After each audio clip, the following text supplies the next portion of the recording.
Toffees to the Tractor Boys, the Eagles to the Seagulls, Gunners, Bees, Hammers and Magpies, Premier League teams have got a load of crazy nicknames. Ever wondered where they came from?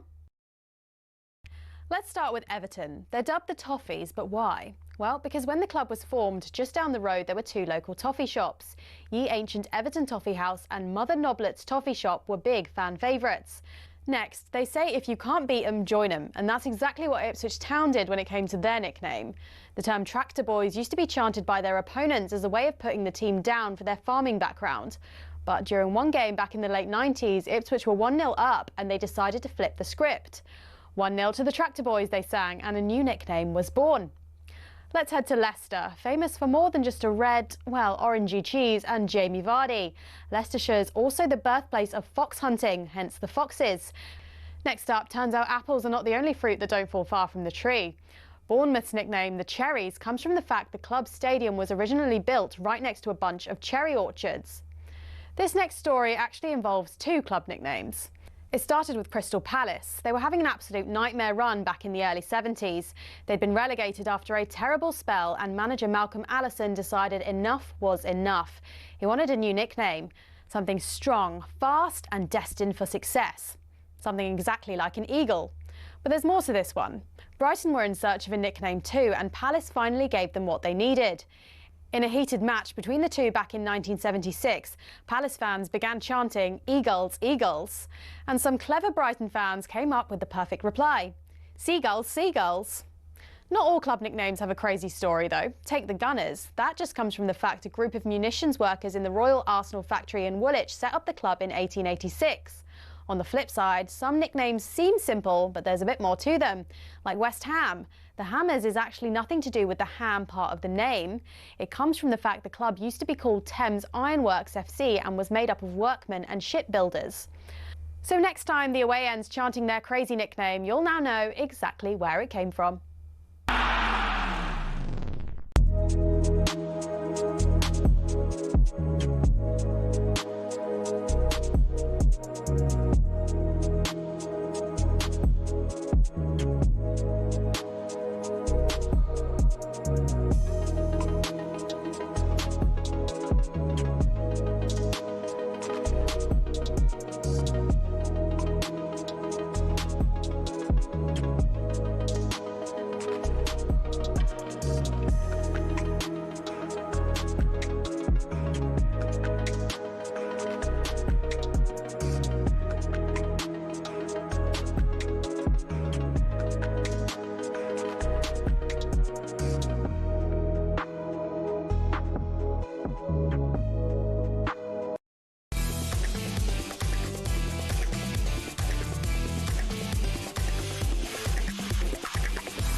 When you walk through a storm, hold your head up high and don't be afraid of the dark. At the end of a storm, there's a golden sky and the sweet silver song of the lark. What storm? What storm? Dear, oh dear. Hey, it's worse than that one in Jamaica. It's a Category 6. We shouldn't laugh. Category 6 in Glasgow. East End. The barrel's just fallen down. It's not that bad, mate. It's not. By the way, you're not there yet, but welcome to our world. You're nearly heading there. Wow, I'm worried about Sunday now, Oh, dear, Alan. Anything could happen, mate. You know it and I know it. Anything could happen. Are you going? Are you working? the boys are going. I'm just going to watch it in the telly. Ah, yeah, we coward. And the boys are going. They're all going. So I'll watch it in the box. I spoke with Rodgers, but he's not happy. I know. I sent him a message. Oh, he's not happy. He's away. I don't know where he is. He's away somewhere. So he's in Rio. So he is. He sent me a message back because I was trying to get on to see what he's thinking, and he said I'm in Brazil. He said no. He said no, the fella, the country. Right? So he said I'll speak to you when I get back. He says I'm going on Sunday. Is he? Aye, he's going on Sunday. So I sent him a message. I said that's great. I said glad things are going well. Stay safe.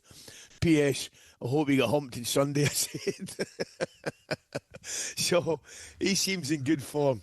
Well, the big, I said a few weeks ago, Ali, and I know Rangers have got massive problems, but I said there's something wrong with Celtic. I can just tell with the body language, with the players, with Brendan, with the fans. I didn't know the board were fighting with Brendan, but that I wasn't aware of. But I knew there's something not right here. There's definitely something not right. Oh, Alan, come on. I mean, we've both been in and around it enough. You could see Brendan, as you mentioned it right there, Brendan's body language, right? You could see that he was not happy. And then, obviously, some of his comments that he made as well, regarding players and Honda Civics and all that kind of stuff and Ferraris, you could tell, that's not right, no. Yeah, that's absolutely not right. And then the level of performance. Let's hear, in case people haven't heard that, because I thought that was a bit strange. This is what he said when he was comparing cars. I think the challenge from the summer now leading into here, where we, as I said, we lost a lot of firepower, a lot of goals out in the team, and there's no way you'll go into a race and be given the keys to a Honda Civic. And as you take off, say, I want you to drive it like a Ferrari. It's not going to happen. So until something changes, I have to find the solutions because, like I said, goals, speed, everything has come out of the team, and we need to find a way to be better. Well, Brendan might just find himself driving a Bentley convertible soon because from what I hear, he's heading to Saudi. Do you think so? Well, that's the rumour, but I don't know how. There's so many rumours flying about, Ali, but I've been told that's probably where he's going. If you think about it, where would he go from Celtic? Is he going to get a top job in England? Probably not. Well, he can get back in England easy, Alan. Come on. A top job, though? Well, I mean, what's a top job nowadays? Obviously the obvious ones. You're right. He's not going to get Liverpool, Man United, anything like that. City, clearly Arsenal, or anything like that. But there would be jobs. There'll be jobs coming around. You know what it's like? There'll be jobs coming around in the turn of the year that he could more than well be well suited for. But you're right. If he fancies a payday, that's the obvious one. I mean, Saudi would be clearly the obvious one, mate. But by the way, I've not heard Dermot Desmond sort of be so angry. Reading his comments. Dear me. I mean, he savaged them, didn't he? Really, let's be honest about it. Savaged them. And it was so, I don't know, Alan, I mean, it was so, you're right, the word's uncharacteristic, wasn't it? Because Dermot doesn't say an awful lot until, he probably feels he has to say something. Well, people don't know who Dermot is. Dermot's a very, very wealthy individual in Ireland, okay? He sold City Airport for an absolute fortune here in London many years ago.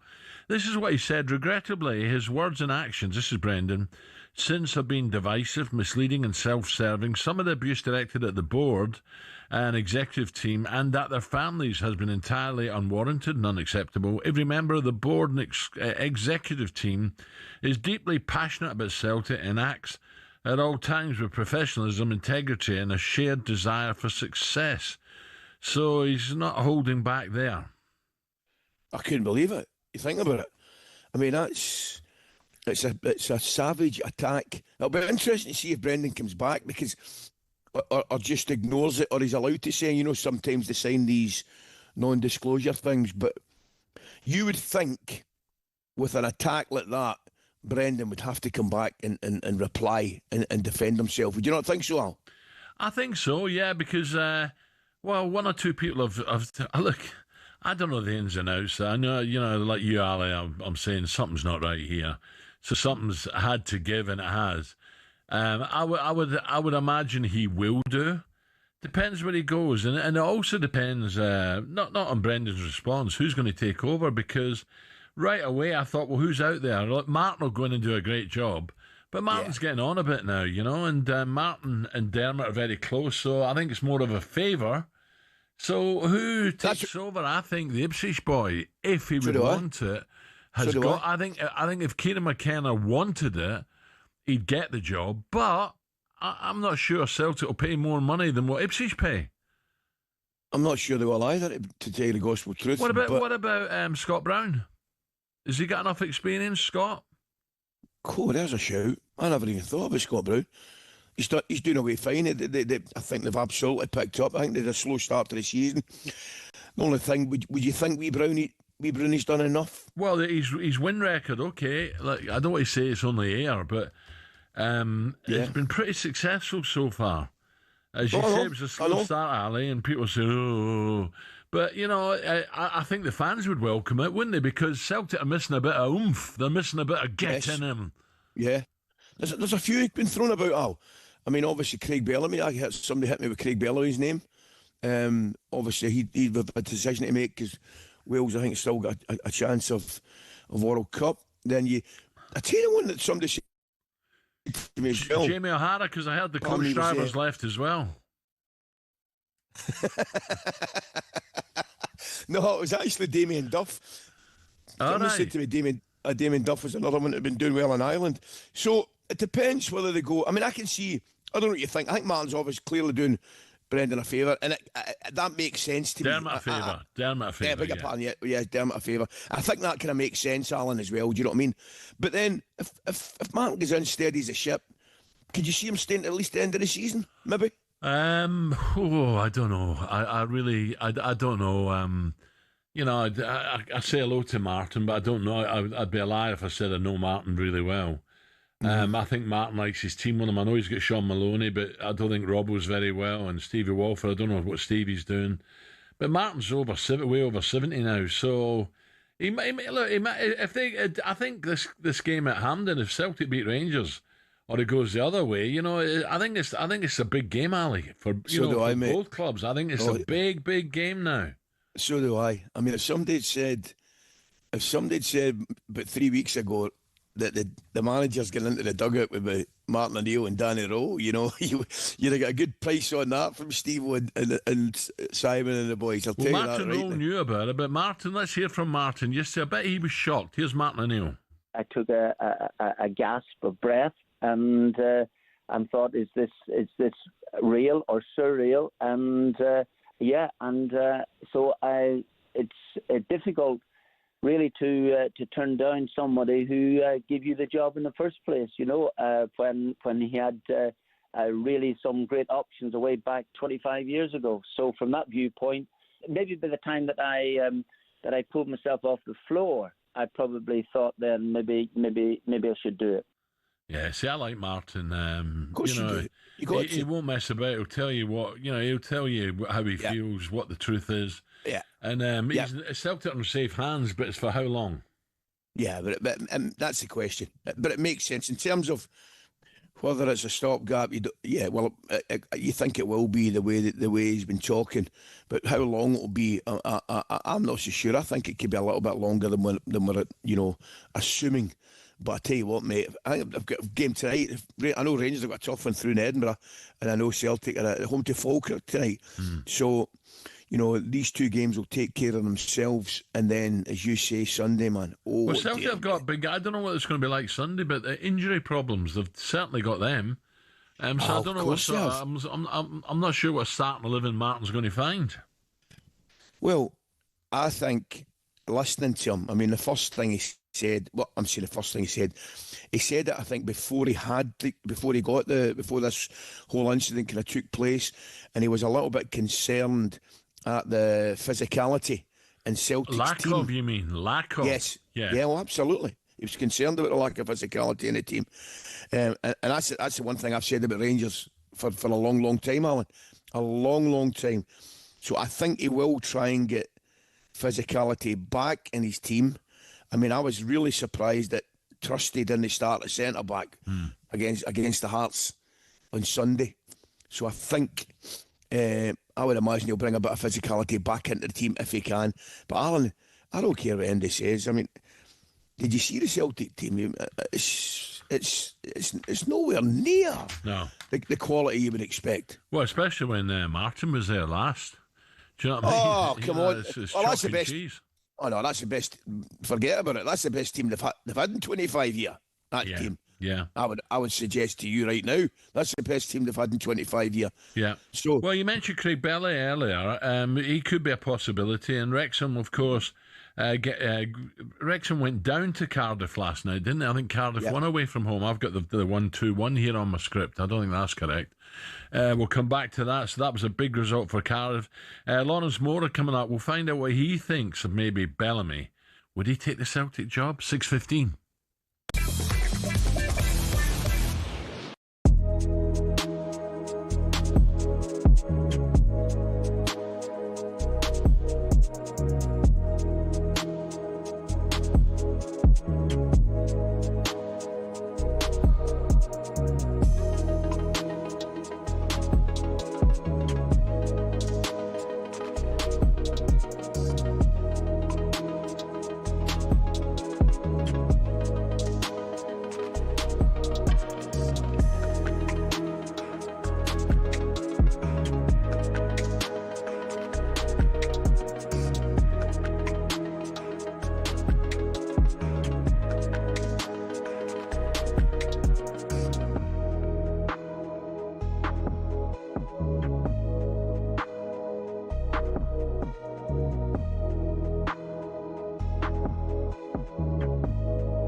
Now, the second ODI between the Kiwis and England is well underway from Hamilton, with New Zealand right on top, bowling England out for just, 175. Now, New Zealand made a good start, but England have just picked up the 4th wicket. Oh, there's a big appeal for leg before wicket, and it's out. It's a reverse sweep from Tom Latham, and it's hit him on the full directly in front. Impressive bowling. That must be about 45 miles an hour. He's really thrown that up there. Yeah, yes, New Zealand now. 112 for 4, needing 176 to win. Don't forget you can hear live and exclusive commentary of the game over on talkSPORT 2 or the talkSPORT Cricket YouTube channel. Now let's take a wee look at the back pages of Tesco Mobile for business. The Back Page Review on talkSPORT with Tesco Mobile for Business. Got a side hustle providing doggy daycare? Take the lead with business phone bills for up to 40% less than the big 3 networks. For verification, see tescomobile.com/business. At 6:22, Sam is back with Sam. Very good morning. Good morning, Sam. Good morning. Where are you, Ali? Can't see you. I'm sitting, I'll tell you He's what. in the I'm sitting kitchen in having a bacon sandwich. No, I'm sitting in my living room with a big cup of tea. It's a big By the living way, room, that as well. just for the record, did you see the penalty? It'll drive you crazy. I just watched the penalty that Napoli got given against them last night, man. You know, one of these handballs. Oh, I was just sitting watching it there. I was bored. I'm bored with you already this morning. I was sitting watching the penalty. Sam's all right. Disgraceful decision. I know Sam is. It's you I'm talking about. Do you Anyway, feel better, Sam, how are Ali? you Do this you feel morning? better you've got that off your chest? Oh, aye. I'm going to have to move on. I got told yesterday we were talking too much. Yeah, so what she's saying is shut up. Sam, what you All got? right, fair enough. I've got to crack on with the headlines. Okay, the main story dominating the back pages this morning, of course, about Celtic. So headlines such as Celtic eye up Kieran the £5 million man. Of course, this is to do with Ipswich boss Kieran McKenna. He's emerged as the front runner to replace Brendan Rodgers, who walked out on Monday night. But of course, he's under contract, isn't he? He is under contract. He lost his best 2 players. So, but Ipswich have picked up just lately. So, I thought I'll settle for playoffs. And I thought a few weeks ago, no chance. But we're picked up now. We beat West Brom, didn't we? But, when you lose the Delap and the Hutchinsons, I thought, if that's not upset them too much, then Ipswich might keep hold of them. Celtic pay the $5 million, Ali? Well, actually, yeah. At least we've got it. Wow, you've not been spending it, man. You've got that biscuit tin. You've got a biscuit tin mentality again. Well, you know all about that, don't you? And to answer your question, Sam, yeah, I think that Alan and I were talking about it yesterday. I think that would be a good move. I think he's obviously they've not had their troubles to see Ipswich recently, and you're right, Alan, they have picked up. I think they're about half a dozen points off playoff places and things like that, so they could get back into it. But it would make sense to me. What do you think? How do you think he'd look on it, Alan? How do you think the Ipswich fans would look on it? Oh, they'd be gutted. Absolutely gutted. You brought them through there, through league after league after league. They'd be gutted. But, it's Americans own the club now. They're business people. Cool. Sam? Okay, we're going to have a quick nod to rugby as well. George Ford, a fan's favourite and a veteran of the team, has won the race for the number 10 shirt for England for the Autumn Nations, ahead of favourites Marcus and Finn Smith. First game is at Australia, England-Australia. Yeah, that's right. Steve, of course, obviously, Marcus Smith and Finn Smith. Not related, by the way. I just put them together in a list because they have the same surname. They obviously went on tour with the Lions, and George Ford managed to play very well for an England team against Argentina in that series win. So, yeah, Steve Borthwick backing him there. Also, Arteta is making Arsenal fans believe by saying that the team constantly competing competitively and playing well, that the fans could start to believe. So, I think they do now. Is it too early? 9 games in? No, it is early. And Ali, I was talking about Celtic's lack of urgency and physical battles. I think Liverpool are a bit like that at the moment as well. I think they're losing loads of 50-50s on second balls. They're not winning them like they used to. Well, I tell you, I did the game on Saturday, Alan, as you know. I was at Brentford, Liverpool on Saturday. And Brentford definitely ruffled their cage, man, honestly. Yeah. But they were good. I mean, Brentford were really, really good. It would be wrong to say everything was just direct and everything was just... But the long throws that were put in, for example, were really, really putting Liverpool under a lot of pressure. and I think that certainly they've scored a few goals from set pieces and long throws this season. But also, pardon me, you've got to balance it out, Alan. Sam, they've got a bit of quality in it. I don't know if you saw the pass from Damsgaard for Kevin Shadder's goal.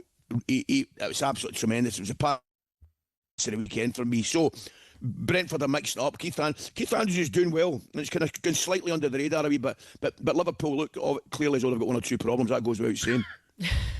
Also, as well, Alan, you said about Liverpool not going into 50-50. Oh. Is it the type of game that the Premier League is now? And Ali, you're saying about these set pieces, and that leads me nicely into this next headline in the Mail. So Pep Guardiola has come out saying that for him, playing every game is like playing against a Stoke City under team manager Tony Pulis. So basically saying it's really difficult and it's all just about set plays. Is it? The question is it because the game is changing? Is it becoming fashionable now that it's all just my problem, set pieces? look, I love Pep to bits, right? And I hate even thinking about, maybe disagreeing with him. But I think City, even when they go one down or behind, still very casual the way they knock the ball about. I think you've got the best centre forward in the world. Get that? He's not going to. When you get it to him, he scores. But last week they were behind, and you're like, get it forward quicker. More urgent, more speed. Get it forward. Get at people. They don't do it. The wide guys always come inside. Aye, and so do Liverpool, by the way. I think you're right, mate. Gakpo comes inside. Salah, who's struggling, comes inside. I think you're right, mate.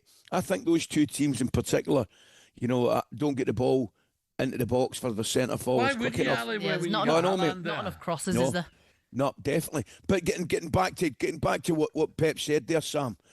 That might be the case, but do you think he's just having a bit of a rant? He's a bit jealous of Arsenal. Well, he's got to adapt to it. It doesn't matter. It doesn't matter whether he thinks it, he doesn't like it. He has to adapt to it. Because I'm telling you right now, if I'm Brentford, for example, if you take Manchester City on at their own game, they'll beat you 99 times out of 100. Yeah. Because they're brilliant at it. So you've got to take them out of their comfort zone. Ruffle them up. You've got to ruffle them up. You've got to do something that's different. Whether it's long throws, get a big centre forward up to challenge, get the next ball challenge, something. You've got to do something to take them out of their comfort zone. So it's okay having a mump and moaning about it, but you've got to do something about it and handle it. I mean, that's Pep, and you're hearing fans now saying, it's boring, isn't it? They're winning boring games, but I suppose you can only play what you come up against. But what's the alternative if teams are going to sit against the likes of Arsenal, City, Liverpool? Is it just... Take players on, get in behind them. Instead of just knocking the ball from right to left and back to the right behind them, and they're sitting there saying, good, you're not hurting us. Hurt them. Get people to take, defenders on. Get to the Bannon, get balls in the box into Haaland, get up to Haaland, play off Haaland. Yeah. I'm not saying just hoof it. I'm not saying that. I know you're not. It's too slow at the moment for me. Yeah. It's too slow. Sam's back in a tick. Okay, Sam, thank you. Thank you. We're going to talk Wales. Of course, big result for Cardiff against Wrexham. But first, before we do that, is there a wicket with England? Yeah, there is a wicket, and perhaps a slight glimmer of hope for England, because New Zealand are now 5 down, 118 for 5, chasing 176 for victory. Bracewell is the man to go for 5, trying to tickle the ball into the leg side. It came off his glove. There was a good catch behind from Josh Butler. Jofra Archer with the wicket. He's completed his 10 overs and has looked really, really good, finishing with figures of 3 for 23. So 28 overs gone. New Zealand 118 for 5. They need 58 runs from 132 balls. So that feels pretty irrelevant. It's all about the wickets now. New Zealand 5 down. Another wicket or 2 for England. They might have some hope. The Back Page Review on talkSPORT with Tesco Mobile for Business. Got a side hustle providing doggy daycare? Take the lead with business phone bills for up to 40% less than the big 3 networks. For verification, see tescomobile.com/business.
wondered why Erling Haaland scores a hat-trick instead of just 3 goals? Why Darwin Núñez is said to have missed a sitter rather than just missing an easy shot? Or why on earth defenders are said to park the bus? Let's break down some of our favourite football cliches. First, let's talk hat-tricks. The term comes from cricket.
Just gone 6:30, talkSPORT breakfast with me, Brazil Ally McCoist, our good friends at Arnold Clark. Get £750 off any used electric car or home charger. Yes, England now are fighting back against New Zealand in the second ODI.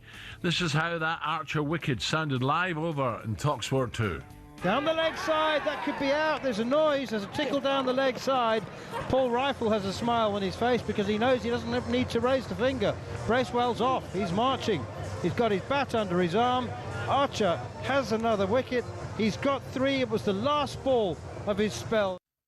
Yeah, I don't know if you've been listening, Ali. On my way up, I was listening. Good news for Archer and England. I was listening to Goffey, looking very, very good indeed. Yep. Right, Joffrey getting his 3rd wicket there, finishing with figures of 3 wickets, 20 for 23, bowling his 10 overs with 4 maidens. Brilliant to see ahead of the first Ashes test in Perth.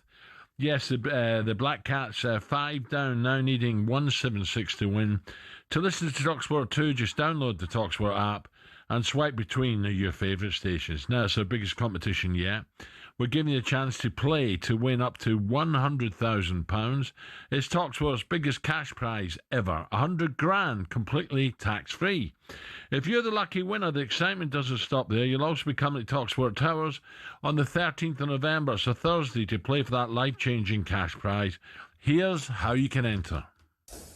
18 plus UK excluding Northern Ireland. For a chance to win, text the word cash to 83338 and you're in the draw. Text costs £2 plus 1 standard network rate message. You must have the bill payer's permission, or you can enter for free by calling 0330 880 3338. All entries must be received by the 6th of November at 4 p.m. This is a talkSPORT limited promotion run on talkSPORT, Talk and Virgin Radio UK stations. Full terms and conditions at talksport.com. Now, last night it was the North Wales derby. North Wales versus South Wales, basically. in the Carabao Cup for the bragging rights of Wales, but it was Cardiff from League One who did the business to move into quarter-finals, by the way, of the competition. Brian Barry Murphy seriously impressing as Cardiff City boss. Let's get a bit more on this now. Crossover to talkSPORT's Welsh correspondent, Lawrence Mora. A very good morning, Lawrence. Morning. Good morning, gentlemen. Hope you're both well. Very well, Lawrence. Big result for Cardiff, wasn't it? Oh, it was huge. A few of the text messages that I've received last night, that's the best we've played in years. We're the number one team in Wales. I mean, it might be over-egging it a little bit from League One, but the Cardiff fans, it's fair to say that I know, have really enjoyed that last night. And it was a really, really good performance as well from Cardiff. I think they thoroughly deserved the victory. And a few of my Wrexham friends messaging to say that they got exactly what they deserved from the game, which was nothing at all. Oh, really? So, it was impressive stuff from Cardiff. And you're right, Brian Barry Murphy is doing a cracking job there at the moment. I just watched the highlights, Lawrence, and it just echoes what you effectively said. I particularly watched the first half, and Cardiff looked in top. Obviously got the goal, I think hit the crossbar, hit the woodwork a couple of times as well. Yeah, absolutely. It was a Ruben Colwill free kick, which was absolutely brilliant, wasn't it? What a hit. As well. Wow. Yeah, absolutely. And he's just got that in his locker as well. You just want to see that sort of more on a consistent basis. But I think if you ask Cardiff fans, having gone down and after a pretty miserable couple of years, you know, if they were sort of in and around that top of the table in League One, getting to the quarterfinals of the EFL Cup, I think they just snapped your hand off. And it's not absolutely perfect at the moment. You know, it is a work in progress with Brian. There are times where they do play a little bit slowly and it is a little bit too much build-up rather than kind of a little bit more direct. I think a few Cardiff fans would like it a little bit more direct, but you certainly can't argue with what he's doing, and especially doing it with so many homegrown youngsters as well in that squad. So, so I think they're pretty pleased with that. Lawrence, two questions for you. What was the crowd, first of all? Big crowd? I think it was around about 10,500. It was pretty much a sellout for what Wrexham can do at the moment. And now, story flying about today with upheaval at Celtic. Mark O'Neill goes in as caretaker. Craig Bellamy's name's been mentioned. Yeah. Can you see that happening? Not right now, I don't think. I think I can't imagine Craig leaving right this second. You know, we've got World Cup qualifiers coming up in the next couple of weeks. Wales looking to secure second place in that group. He does absolutely love Celtic. He's talked about it in his press conferences. I've spoken to him personally about it. He loved his time up there. Thinks it's a wonderful club. So I potentially could see that in the future. But I think right now, with everything that he's got with Wales, I'd be surprised if he makes the jump. But I think he is looking at club football, probably not in the too distant future with Wales. He's got a contract through to the 2028 Euros, but we all know what happens with contracts, don't we? Lawrence, tell me, mate, has it surprised you just how well he's taken to the job? And I don't mean that to be disrespectful, because I'll be brutally honest, you know, I looked at Craig, and he didn't seem to me, and I would never claim to know him, be an outstanding person that wanted to get into coaching and management. Now, that's just me looking from the outside. Clearly, I got that one wrong. But has it surprised you just how well he's taken to it? Because I've got to say, mate, I really enjoy watching his team, and I think I think he interviews really, really well, and you can see his desire and keenness to do well. Yeah, no, absolutely. No, I genuinely, Ali, sorry, you got that really wrong. He's wanted to be a manager, I think, for years, and he's been building up to this. I think it was always going to be the plan. He needs football in his life. He is absolutely a football geek. I think he wouldn't mind me saying that. But, you know, he lives and breathes it. He watches it. And I know he says he talks, Vincent Kompany and him just connected in terms of their love of football. And Craig will even track it back to, you know, his time with Gary Speed when he was manager, and him in 2010 really getting him infused in what coaching could be for his future. So no, it's been a long-term standing aim for Craig, and he's got a very way of playing, the way that he wants to play and the way he wants his teams to attack. It's kind of like him. It's the version of him on the pitch, that really intense player that gets after them, high press, lots of energy. So I think look, he's good, done for a long career in there, and he's also worked on himself personally. I think, you know, you see it different Craig Bellamy to the player. And that's come across in the interviews. It's come across in our dealings with him. So yeah, he's impressed me as a manager. And I wasn't sure what to expect. I do like to go in with an open mind, giving him that opportunity, because when he was a player, there'd be some spiky moments as a journalist, but there would also be quite thoughtful moments. He is a thinker on the game. So I'm surprised at how well it's gone so quickly. But also there's an element of not being surprised there, I think. And certainly in terms of the way he's approached his coaching career, going to Belgium, working with Vincent Kompany, it's been a very structured kind of journey, I think, to becoming a manager. Yeah. Lawrence, nice one. Brilliant. Thank you. Thanks, Lawrence. Moore there, bringing us Cheers, right up guys. to speed. Big result for Cardiff last night. Ali, with the qualifiers there, maybe that's so with Bellamy. And I was thinking Steve Clarke. I was just thinking if Scotland weren't to make it, would Clarkey, would he come into the possible Celtic job if Martin, kept it going for a while? I don't know. As the answer to that question, I hadn't even given Clarkey a thought. To be honest, he clearly did a brilliant job down at Kilmarnock. He's, and he's a great experience down south. I've done fantastically well with Scotland. Why not? I mean, I think. I don't know. I think he certainly leans towards Celtic. He's a Celtic man, so yeah, I wouldn't rule it out. Do you think that would? Do you think that'd be a possibility? Al? Well, it depends. I don't think he's one to jump ship. I think he'll wait and see what happens to Scotland. Oh, absolutely. No. I think he's one of these lads. Certainly, when Scotland have got a real positive opportunity to get the first World Cup since '98, I think that would be his priority. Clearly. Right. Still to come on the Sports Breakfast. Superstar Breakfast preview on talkSPORT with Travis Perkins. Download the new improved app to easily manage your accounts and quotes. So, Arsenal fans, is this finally the season when you win something? Manager Mikel Arteta certainly thinks so. He thinks you can, start to dream. When our people are excited and when you see that the team is competing at the level consistently, there are the right reasons to believe. Still a long way to go, just 4 ahead of, Bournemouth, who have been brilliant. 5 ahead of Spurs, 5 against Sunderland. So the big boys they're not within reaching distance at the moment. Man City, Man United, can they put a challenge in? Crikey, who'd have thought that at the start of the season? Right, you just heard Joffrey Archer getting the 5th wicket. But New Zealand are fighting back once again. It's live over on talkSPORT 2. Rashid again. Now on the reverse is Daryl Mitchell. He got dropped playing the reverse against Rashid in the first ODI. But this is all along the ground, down to vacant third for another boundary. And it's 50 up for Daryl Mitchell as well. Yeah, so New Zealand need 13 more. Just a quick one. Yes. Just a quick one. Jeffrey Archer. Yeah. Is he a spinner? I think he's a bit of a mystery bowler. So New Zealand need 24 more runs. I've just got his vision in my head. Jeffrey Archer running down the wicket. Oh, come on then. You're into your cricket. I'm not. So New Zealand need 24 more runs. Live and exclusive on talkSPORT 2. We'll be bringing you more reaction throughout the morning with 2 times Ashes winner Steve the Mystery Man Harmison. That was a look ahead with Travis Perkins. Superstar Breakfast preview on talkSPORT with Travis Perkins. Get free next day track delivery. Head to travisperkins.co.uk or download the app.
Okay, 10 minutes to 7 o'clock. Right, what do we know this Wednesday morning?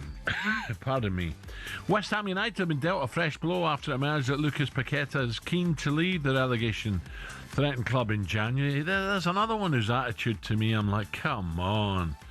Lucy Bronze was involved in 2 goals as the Lionesses beat the Aussies in their friendly at Pride Park. And following his 11th round stoppage, this was brilliant, by the way, Joseph Parker stopped in the 11th round. The new WBO interim heavyweight champion, big Ipswich Town fan, Fabio Wardley, he told Drive how he'd go about the impossible, and could he beat Alexander Usyk? I think I just offer something a bit different. I think I offer something unconventional, something that, look, it's hard to say someone like Alexander Usyk that I can offer something he hasn't seen. But like, there's a rhythm to boxing and a kind of a way of doing things and a to and fro and almost like a dance of kind of steps and how things should be. And then a character like me, someone who comes with such an unorthodox way from an unorthodox background, kind of throws a spanner in the works and throws it off that rhythm. And I think that's what I have a good chance of doing. Along with, look, don't get me wrong, a strong, heavy right hand as well, and a good stamina. And look, one way or another, Usyk will know he's been in the fight. I tell you what, Ali, I don't know if you watched the fight, but this guy can not only dish it out, he can take a punch as well. Yeah, I did. I saw it because I went with Gareth on yesterday, because there was a little bit, not controversy is not the right word, but there's 1 or 2 people thought the fight maybe get stopped a little bit earlier. Oh, really? I don't know. Yeah. Then it could have. I don't think so as well, just watching that. But no, and Gareth said that as well. He thought the referee came in and stopped it at the right time. But a good performance, good result for him, wasn't it? Brilliant result. So this Saturday, Joshua Buatsi makes his Queensberry debut against Zach Parker, who's on a winning streak since losing back in 2022. Watch this Saturday, live only on DAZN. Boxing update on talkSPORT with DAZN, the global home of boxing. Sign up now at dazn.com/boxing. Okay, Sam is back with us. Sam, just bring me up to speed with NFL, because you're a massive NFL fan, working there. Who's winning at the moment? Who's the strongest? Yeah, so we're 9 weeks into the NFL. So far, the Colts, the surprise team that have got the winning record, the only team with the best record at the moment. All eyes on them. Current Super Bowl holders, Eagles, are playing well. A big matchup this weekend between the Kansas City Chiefs and the Bills. AFC champion favourites. But yeah, Channel 5 on Sunday night to do. Ali, who's your favourite? I'm a Rams, man. LA Rams. We're going all the way. I'm telling you right now, we are going all the way. You're going over to see them, aren't you, Ali? I'm going over. Yeah. I'm going over to LA to see them. Can't wait. Crikey. Love it. When you going there? I'm going in a couple of weeks. He's always off, isn't he? He's unbelievable. He's always on holiday. Oh, no. It's Kissinger there. It's a work. It's work. It's not. It's not. How we you go work? No, it's not What vacation. is, or anything like that. Yeah, all right. Motorway. Right, Sam, what else you got? Yeah, so we're going to be talking about Dimitar Berbatov and what he has been saying to former teammate Rio Ferdinand on his podcast, Rio Meets. So they were talking all things about Berbatov's early days to the latter stages of his career. And he also gave his thoughts on Man United and on Benjamin Sesko. This is what he had to say. Know your teammates. First and foremost, know your teammates. Speak with them. If you see that it's not working out quick enough or soon enough as you like, speak with them. On the pitch, because he's a big, strong lad, he can run, he can cover the space, he can hold the ball. He's also the goals that I saw him score in his previous club was unbelievable. Left, right, shooting. Oh! So I think he have the quality. I am cautiously optimistic. There you go, Berbatov there. Interesting. Yeah. Sam, what else we got? Yeah, so I just wanted basically to get your thoughts on because obviously Sesko, he's so young, he's come over to the Premier League, he's playing for one of the biggest clubs in the world. What are your thoughts on how he is as a striker? And obviously Berbatov there was talking about his potential and what he's seen on him. I mean, have you seen enough promise? Sam, I think he's got Mbumo alongside him is doing really well. The fans have taken to him. Ali, I think, is a big striker, tall striker. He's got to hold it up, put himself about, get on the end of crosses, do it simple, and when he gets his chances, try and take 2 out of 3. I'm with you. I think clearly we've got to give the lad a bit of time, and he will be given time. I don't think he's hit the ground running, Sam, just as quickly as Mbuemo or Matheus Cunha have. I look at the two of them, and I said it yesterday, Sam. The two of them look as though they can handle it. Because playing for Manchester United, you know better than them, it's a big thing. It's a massive thing. And we can sit here and talk about 7 or 8 players immediately that couldn't handle it, whether it's Sancho, Højlund, Anthony. There's a lot of boys like that. But those two I've mentioned have started really well, and they look the part. Šeško comes into the same kind of category as kind of Isak and Gyökeres, in the respect that out-and-out centre-forwards, gone to new clubs, and haven't really hit the ground running. Gyökeres probably has more than the other two. But I think in the early stages, you've seen enough from him. You know there's definitely a player in there, Sam. What would you be your advice for a young, 22-year-old, never played in the Premier League before, the weight of the United shirt, and like you say, young players have gone through it before, not come out the other side. What would you say to like a young player who's trying to find their feet? By the way, it's pretty simple. Get the ball in the back of the net as quickly as you can. I know it's easier said than done, but there's nothing will give him more confidence and a better opportunity to settle in than a few goals, Alan. Put yourself about an effort as well. Sam, just a quickie before you go, a win for New Zealand. Oh, brilliant. There we go, it's finished. Oh, Sam Ellard. We're going to Sam Ellard. Oh, thank you. I've given up mind reading about 3 years ago. Sam, morning. Good morning. New Zealand. New Zealand have beaten England by 5 wickets in the second one-day international to win the series 2-0 with 1 to play. England well below their best with bat in hand, scoring 175 after being asked to bat. They were nowhere near good enough. Too many of the top order not scoring runs, and they were actually reliant on a late cameo from Jamie Overton, who scored 42. England got off to a good start, picking up the early wicket of Will Young, but weren't able to get themselves back in the game. There were half centuries from Ratchin Ravinja. Daryl Mitchell finished not out on 56. The big positive, though, for England, the first bowl this winter for Jofra Archer. He got through 10 overs. He looked good. He bowled well. He picked up 3 for 23. England falling short today. There's one more ODI on Saturday morning, and then, of course, after that, on the plane to Australia for the Ashes series, which starts in less than a month's time. But England's really poor form in 50 over. The cricket continues. New Zealand win the second ODI by 5 wickets.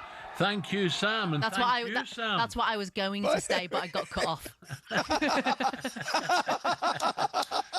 Honestly, Ali says, go to Sam, go to Sam. So go to Sam. No, not that Sam. Like, by the way, if you could have seen your Sam in the studio's face when you went to Sam, I nearly collapsed laughing up. He said New Zealand have won. I said brilliant. What cricket? Sam, you're on the train home? I am. I'm heading back up. Back up, yeah. I've been down since Saturday night. Enjoy it. Yeah, will do. Also, as well, I've got to just ask quickly about Amarin. Also, anything Man United related, you can listen to the talkSPORT daily podcast, where there's going to be an in-depth look at whether Man United have turned a corner.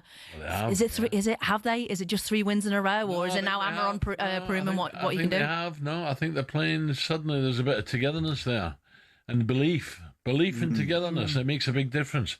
Sam, have a great Sam, few days. you get working on that cricket. See you next week. You get working on your cricket. Get up Don't that you train. start. For next time Alan's in. Hey, don't you start. Sam, thank you. Right, coming up 2 minutes to 7.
What do you get when some of the most individual sports stars club together? Well, a melting pot of history, tension, rivalry, friendship and elite stories. Here are some of the best off-camera anecdotes from the Ryder Cup.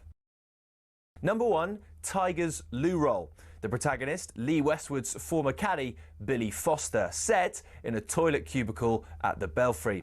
As he went to relieve his first morning nerves, Foster noticed only one of the 2 cubicles had loo roll, and while he was seated, in came a tiger into the empty cubicle, and he realised his mistake all too late. So Foster took some paper, reached under the cubicle with a rescue offering, and as Tiger went to take it, Foster uttered the words, "Europe, 1 up."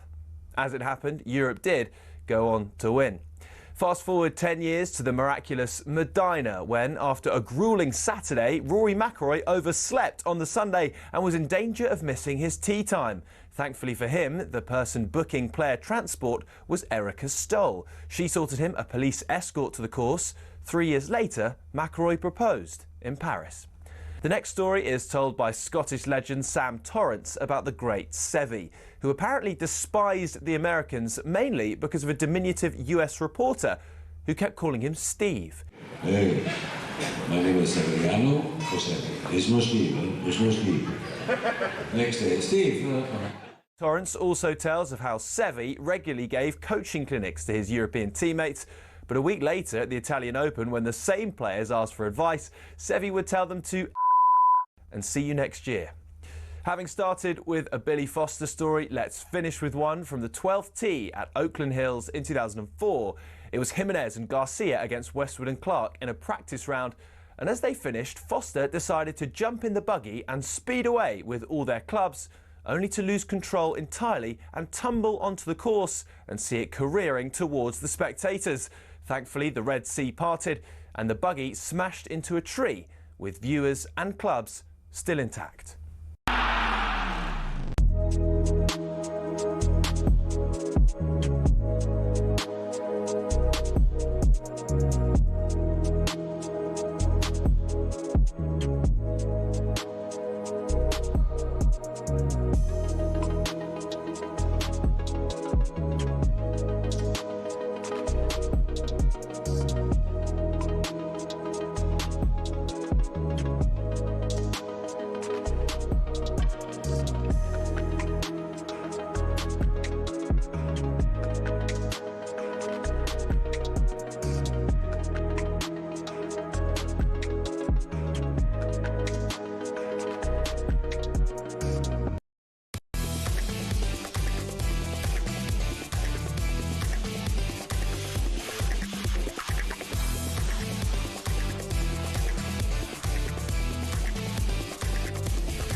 Four minutes after 7 o'clock, here we go. talkSPORT Breakfast with me, Brazil, Super Ali and Arnold Clark. Get the UK's best used car deals guaranteed.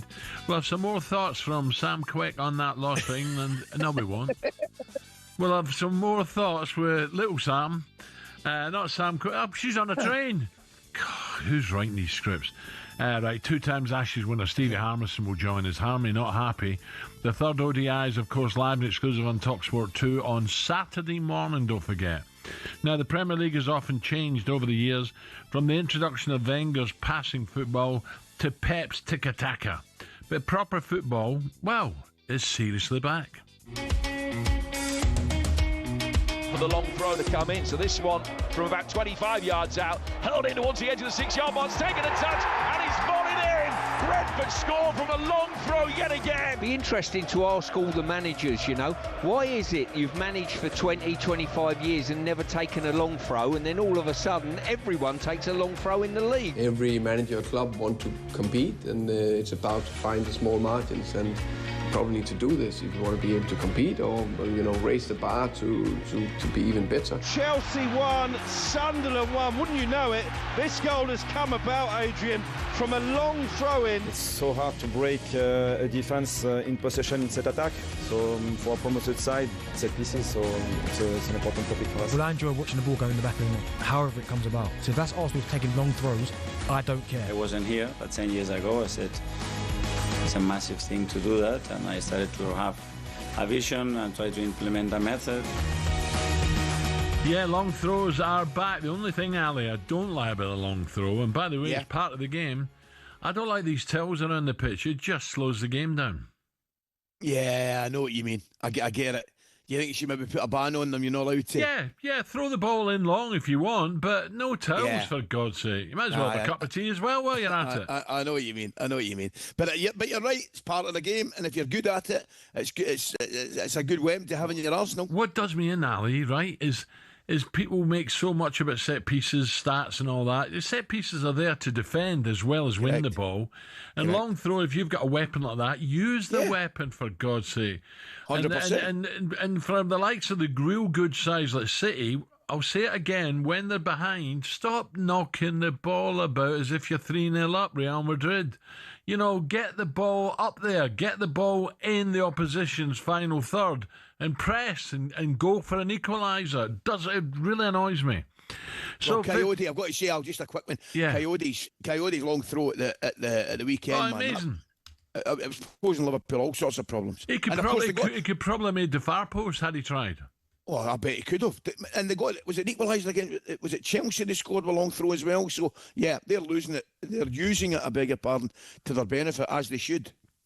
So 15 years on from Rory Delap's long throws, which give opposition absolute nightmares. No surprise, City have played the fewest long balls this season, just 327 of them. Burnley have made the most long passes with nearly 500. That's 17% of their passes. Revolutionary Man City manager Pep Guardiola, who we love, by the way, who brought football we've never seen before to the game, spoke recently about his new style of direct football. So today is a football, like the third pieces is a threat, but yeah, it's another part, like you can say, tactic, defensive, offensive, and many aspects, and they are. And of course we are working on it or pay attention on it, but and at the end I have the feeling that as much you could play, you can see less corners and less throw-ins, and we concede a lot of corners. For example, against Arsenal, we didn't concede a goal. It's just because we didn't control the game. We controlled the game. I remember a long time ago with Sean Dyche in Burnley that Burnley was an incredible threat in the long balls, second balls. Sean Dyche is one of the best by far doing these kind of aspects. So it's not new. He did it before, or Sam Allardyce. Oh, I remember I was not here, Stoke City. Remember Stoke City when make a throw there? It happened in that time, so it's not new. Now it's just more teams doing that, but before maybe Stoke City was the exception. There's a time and a place for it, isn't there, Ali? Away from home in the Cup, you know the opposition from lower leagues are going to just hurl it in the box any way possible, and you have to defend. Simple as that. There's times and a place. Let's get more on this. Let's cross over to writer and host of the Sunday edition, top writer Henry Winter. Very good morning, Henry. Good morning, Henry. How are you? Morning, Al. Morning, Ali. I'm enjoying this trip down memory lane with the marginal gains and small gains and long throws. You know what? It's nothing new. No, I mean, when you guys played, I mean, I can remember the 90s. Do you remember the Guinness Book of Records? Andy Lee got in there because they had a competition in '92. I think he threw about 44 metres. What was his name? McWhirter, wasn't it? He was the boss of the Norris Guinness Book. McWhirter. Yeah, absolutely. And Dave Challoner, 4 years later, I think broke his record with a sort of. I think he was double jointed, Dave Challoner. I mean, it's just remarkable. So, and then obviously Tony Pulis had Rory Delap. So I think if you do have these, not freaks of nature, but if you do have these, I think one of them actually was a very good schoolboy javelin throw. It might have been Rory Delap.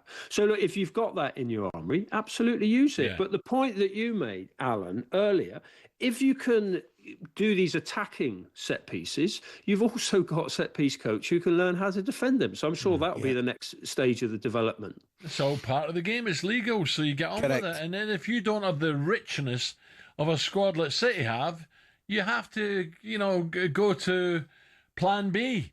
And take them out of sometimes comfort that zone. is get up there and get it in. Absolutely, Henry. That's what I said to Big Al. I said, if you're playing City and you attempt to take City on at what they're good at, straight away that's not a great idea. So you've got to do something different, take them out of the comfort zone. And when you've got a striker like Erling Haaland, you've been talking about, I mean, you know, he can win the ball in the air. He can take it to feet. He can run in behind. It would be naive just to have one way of playing. And Manchester City, they get pigeonholed as tiki-taka and only playing one style because of Pep's reputation from Barcelona. They can mix it up. I mean, their goalkeeper was belting, Ederson was belting it 70 yards at one point and beating the press. So, look, good coaches always stay one step ahead. Henry, Arsenal now. I'm just looking at this table and I'm thinking with the games, the past couple of weeks, suddenly, I never thought I'd say this, Manchester United are suddenly in the frame as chasers or part of the chasing pack. Arsenal, Arteta's now saying we have to believe it, we can win this now. Is it a little bit early for that just yet? With what, is it 9-10 games gone? You know, calm down a little bit. Well, we're just into the second quarter of the race, so no one's heard the bell yet. You've seen, you know, Ferguson, Wenger, you know, and you know we've seen sort of teams looking like they're going to run away with it in the past and not do it. So look, anything can happen. But people say it's been a boring league this season. Maybe that's sort of slightly focused on the set piece goals, but actually, I think it's brilliant what Brentford are doing. What Bournemouth are doing, what Sunderland are doing. How can it be a boring league if for the last 3-4 years we've been complaining about the teams who've come up from the Championship, destined to go back down again? And look at them. Look at Sunderland's recruitment. Some of those players I haven't heard of, but it's been brilliant. And one of the other things, it's been almost like the march of the 30-somethings. You know, there's some great young talent coming through, which we've seen. But look at the way Granit Xhaka's playing. Is that not exciting to the league? Jordan Henderson, I've been a big critic of. I was surprised to see him back in the England squad. I thought he was terrific against Liverpool at the weekend. So, look, I think it's a slightly unpredictable league, but absolutely in terms of Arsenal, I mean, you look at their bench at the weekend, and I'm sure we'll see if Arteta rotates a bit tonight. The players that he can bring on and play who didn't start at the weekend, whether it's a Lewis Skelly, whether it's a Ranieri, whether it's a Norgard, whether it's a Ben White, they've got the strength in depth, which is obviously key in a title race. Henry, just touch on, sorry Ali, I'll be brief. Just touch on Liverpool. Liverpool are beginning to annoy me because I think I see them losing out too many, 50-50 balls. I'm not talking about they should be going in studs flying. I'm not saying that. But when it's in there to be won, I just don't think the desire at the moment is what we what we expect and what we used to see week in, week out from Liverpool. At the moment, they're a little bit lethargical. I almost said sloppy and lazy. The passing's not the same. But when them second balls drop, I don't see them winning too many at the moment, which is disturbing. It sounds like a plea for Andy Robertson to start, Al. And I think you need that sort of mentality as well as that. I mean, physicality. I mean, he's a terrific player. We've seen the width and the creativity and the assists he's given Liverpool over the last few years. But I think it's a mentality, which I do find slightly strange with Liverpool, because you look around their squad and their starting 11, they've got so many national team captains in there. Virgil van Dijk, Szoboszlai, Endo, obviously, if he comes on, Mo Salah as well. I think, look, they've got some fantastic players. I'm sure this lot will get it right. He was probably ahead of schedule last season. Florian Wirtz is the one, coming back to your point about physicality, who I would really like to see train on and actually get up to pace with the physicality, because there's a lovely player in there. Yeah. But look, everyone's writing Liverpool off, but they've got Ekitike who's in form. It'll be interesting to see what team they play. Is it Palace they play tonight in the League Villa at the weekend? And the Villa, who are showing absolutely signs of life and resurgence. And there'll be a lot of focus on Morgan Rodgers, with Jude Bellingham coming back into form with Real Madrid, and Tuchel picking his squad, I think, towards the end of next week. So, yeah, look, it's certainly not a boring season. No, Henry, brilliant. Thank you. Brilliant, Henry. Take care, mate.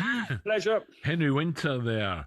Right, we're going to talk European football expert Dougie Critchley. Dougie, I should say, not Dougie, Dougie. There's a few problems with Real Madrid at the moment, by all accounts. The toys are out the pram at the weekend. Yeah, absolutely. And we'll talk Hearts, who are absolutely flying. John Robertson will join us as well. 7:15.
Okay, 19 minutes past 7 o'clock. Now, it may be his week off, but talkSPORT's hardest working employee, who's that?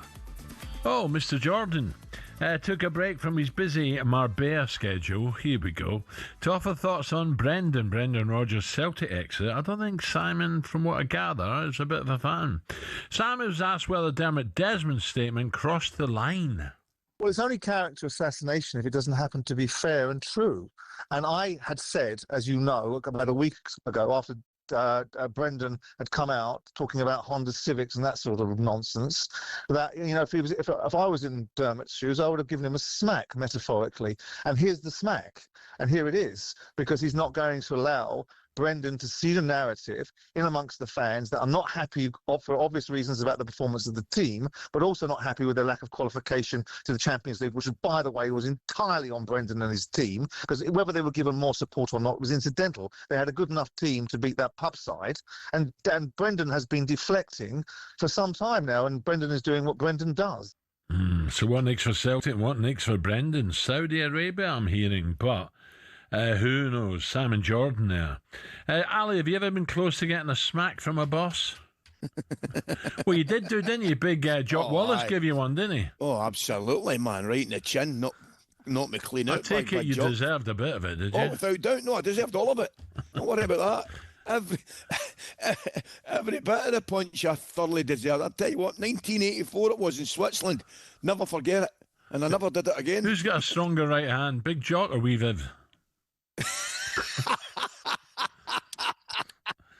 Now, England's second ODI against New Zealand was live and exclusive on talkSPORT 2, but it didn't go to plan for Brendan's side as they lost the series. Right, here we go.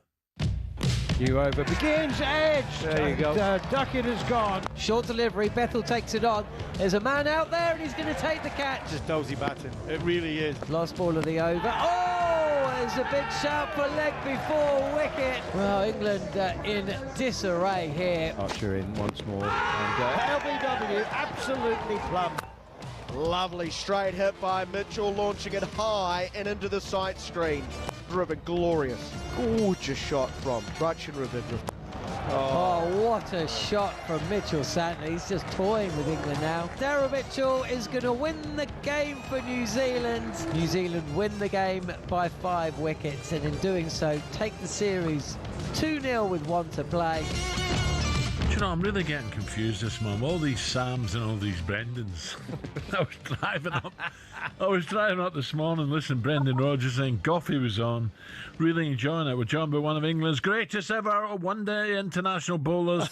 A key part of our commentary team. He'll certainly be going to Australia. Or will he? How's the budget? Darren Goff joins us. Goffey, morning. Goffey, morning, mate. Morning, lads. There's no budget for me to go to Australia. No way. I'm like you guys. I'm begging everyone to try and get a free ticket. You're joking. You must be going to Perth. I wish I was, mate. I'd be in that casino every night on the golf course watching a bit of cricket. You're joking, Goffey, man. I thought you were a certainty. Mate, hey, Goffey, by the way, I went in that casino one night and all the nutters from up in the gold mines had come down.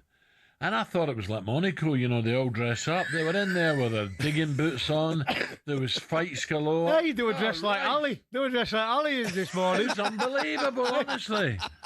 Perth, lovely city. So, what is wrong? Let's be positive. Archer's figures, very good. Hey, mate, let's start with a positive, because we always like that. Archer was absolutely outstanding. We've all been waiting to see him bowl. We have to talk about the Ashes because it's just around the corner, and it's one of the greatest sporting contests of all time, right? It's just there. It's right there on the doorstep. So this is the warm-up for it. There's no more first-class games in Australia. Our warm-up's here now. So Archer's gone. He's on the pitch. Good idea having it in New Zealand, this game. Yeah, absolutely. No, they're away from the media. Media, you know what the media are like in Australia. They absolutely, from the moment you walk through, they're on your back.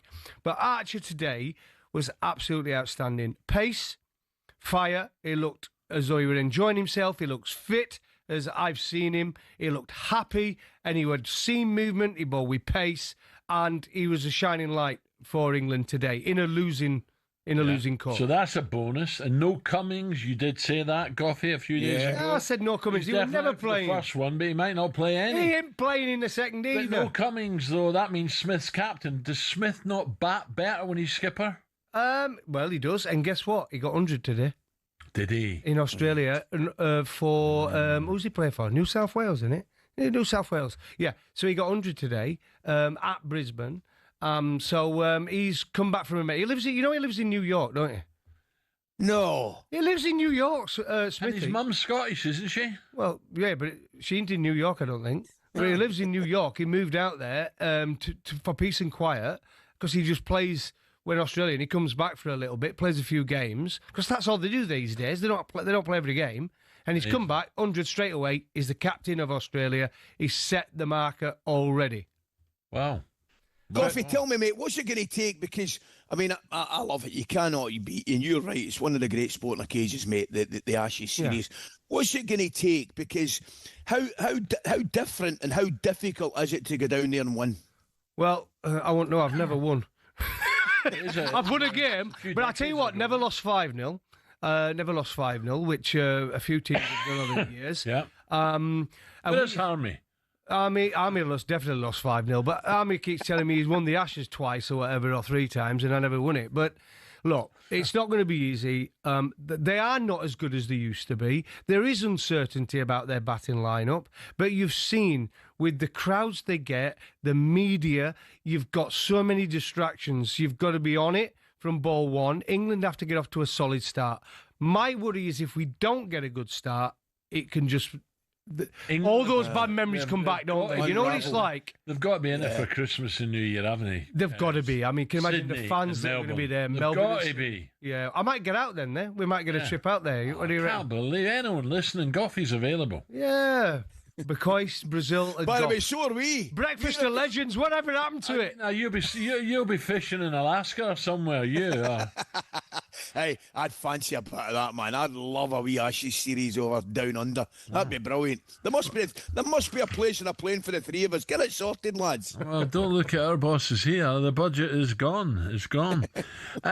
We're struggling. I say we. England are struggling. One day internationals. Why? Yeah, 50 overs. Look, I think it's a mentality thing, and 50 overs been as it has been for many, many years. It's a proper test against the white ball. It's 50 overs. It means with a new ball, they're going to come at your hard at 90 miles an hour. There's going to be slips in place. You have a chance of losing 2 or 3 wickets with a new ball. You have to have partnerships. You have to rebuild. You have to have bowlers who can bowl Yorkers. You have to have top quality spinners in the middle order who can keep it tight. T20 over 20 overs, right? Yeah. Over 20 overs, you can go in and swing from the hips, right? And it's over in 20 overs. It's quick. You very rarely get ball. I heard you this morning say the Aussies with spin are going off spin. Yeah, they are. In Australia, it's not become as effective because the pitches have actually seemed a bit more... Spicy, you said. Spicy, correct. But 20 over cricket, we are the bee's knees. I think we're a fantastic side. But we are trying to reinvent the wheel and play 50 over cricket like we do 20 over cricket. Now, you can't win 50 over games, Al, when you're bowled out in 35.2 overs and then today 36 overs. You cannot win games. Yes. You have to bat 50 overs. And it's called intelligence. Sometimes you have to use your brain. No matter how small it is, there's somewhere in there where you can use it and think, oh, it's doing a bit, this pitch. It's 50 overs. If we can get to 230, 240 today, or 250 maximum, we've got a chance of winning. Yeah. Because the ball seemed even more under the lights. And the way we bowled, if you look at the scores, and we just seem to have lost that. We're trying to get 400. We're trying to get 400. Is that down the players or down to Brendan saying, hey, come here? A bit of both. Yeah, he must have input in that. The two have to work together. The captain and the coach work together and they set the body language. You hear it in interviews. Harry Brook, as brilliant a cricketer he is, he comes out and says, right, well, yeah, we're just going to hit more sixes than them and more fours than them and we're going to get more wickets than them. Yeah, we can all say that, right? We'd all be playing for England still. We all got that mentality. But when it comes down to it, within a game sometimes... you have to shut it down, right? In football, sometimes you get a lead, you think, let's settle at 2-0, let's just sit. Let them make all the thing, we might get one on the break, 3-0, right? But you don't go hell for leather, try and win 6-0, do you? No, common sense. Common sense, correct. Yeah. Intelligence. Nice one, we'll try and get out there for Christmas, New Year. Come on, mate. We'll try. Mate, you're best mate for all the bosses. Hey. Let's do your best mate. Well, We'll see. Get it dealt with. We've got to. It's talkSPORT, crikey. Darren Goff there, brilliant. Don't forget the third ODIs live and exclusive on talkSPORT 2. This is Saturday morning, don't miss it. Up next, could Vinicius Jr. be on his way to the Premier League? We'll find out next.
Let's be honest, we've all found ourselves raging at a referee's decision at some stage.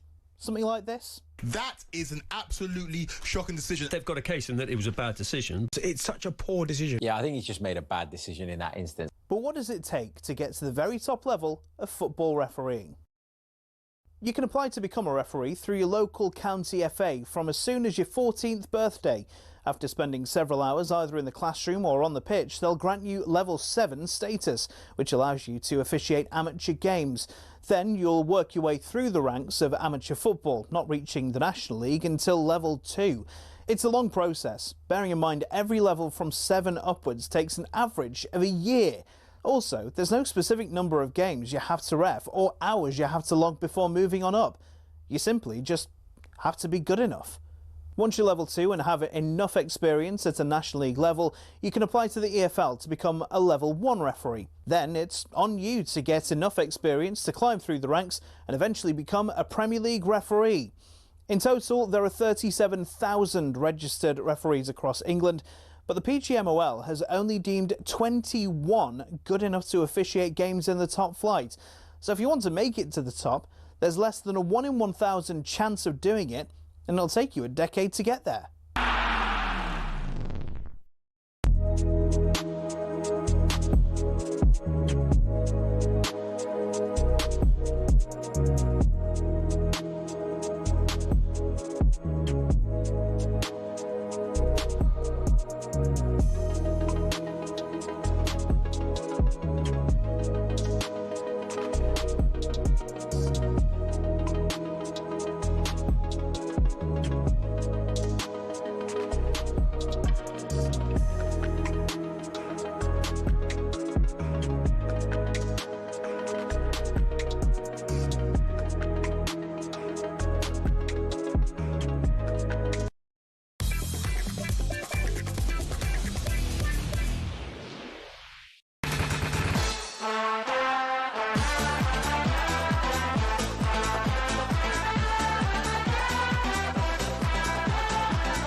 This is talkSPORT Breakfast with me, Brazil and Ally McCoist.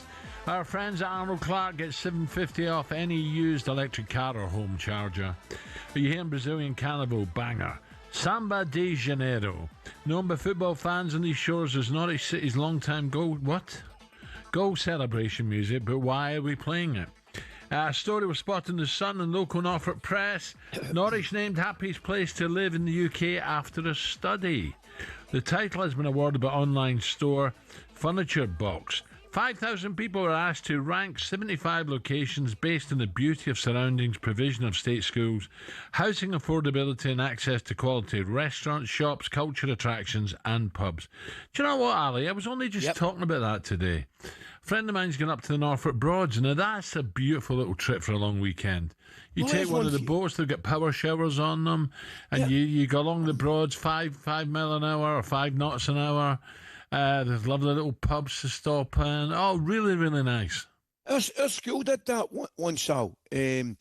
You know, the kids sometimes go on a summer trip. Yeah. One of the teachers took about a dozen or 15 of the kids, a couple of teachers, and they went in the Norfolk Broads. I never went on it myself. Lovely. But they said it was fantastic. Absolutely do you fantastic. know, Norwich always had a lot of Scottish kids on trial and youth team. Yeah. Always had Scottish kids. One of the famous guys was Duncan Forbes, big centre-back. Yeah, you beat me there. Big centre-back. But they always had the Scottish kids, always. Well, I still have, but you'll know that area, dear me. You'll know it better than anyone. Oh, beautiful. Up there, Holt. Up there, Cromer, Holt, Blakeney. It's beautiful, by the way. So what we're hearing from you now, are you nailing it, saying Norfolk's nicer than Suffolk? Is that what you're saying? No, I'm not saying that, but Holcombe, there's a place for anyone to go. Holcombe. The sandy beach there and the Holcombe Hall is magnificent. Tell me a wee bit more about the Broads then. What would the length? The Broads are man-made. Length, I've no idea, Ali, but you can spend days and days just up and down there. Beautiful. Lovely. Because you've got you've got Broads at Suffolk as well, where Beccles is. Yeah. But the Norfolk Broads are the main ones. But all man-made, and all the reeds there, where they used to, do the thatching and stuff.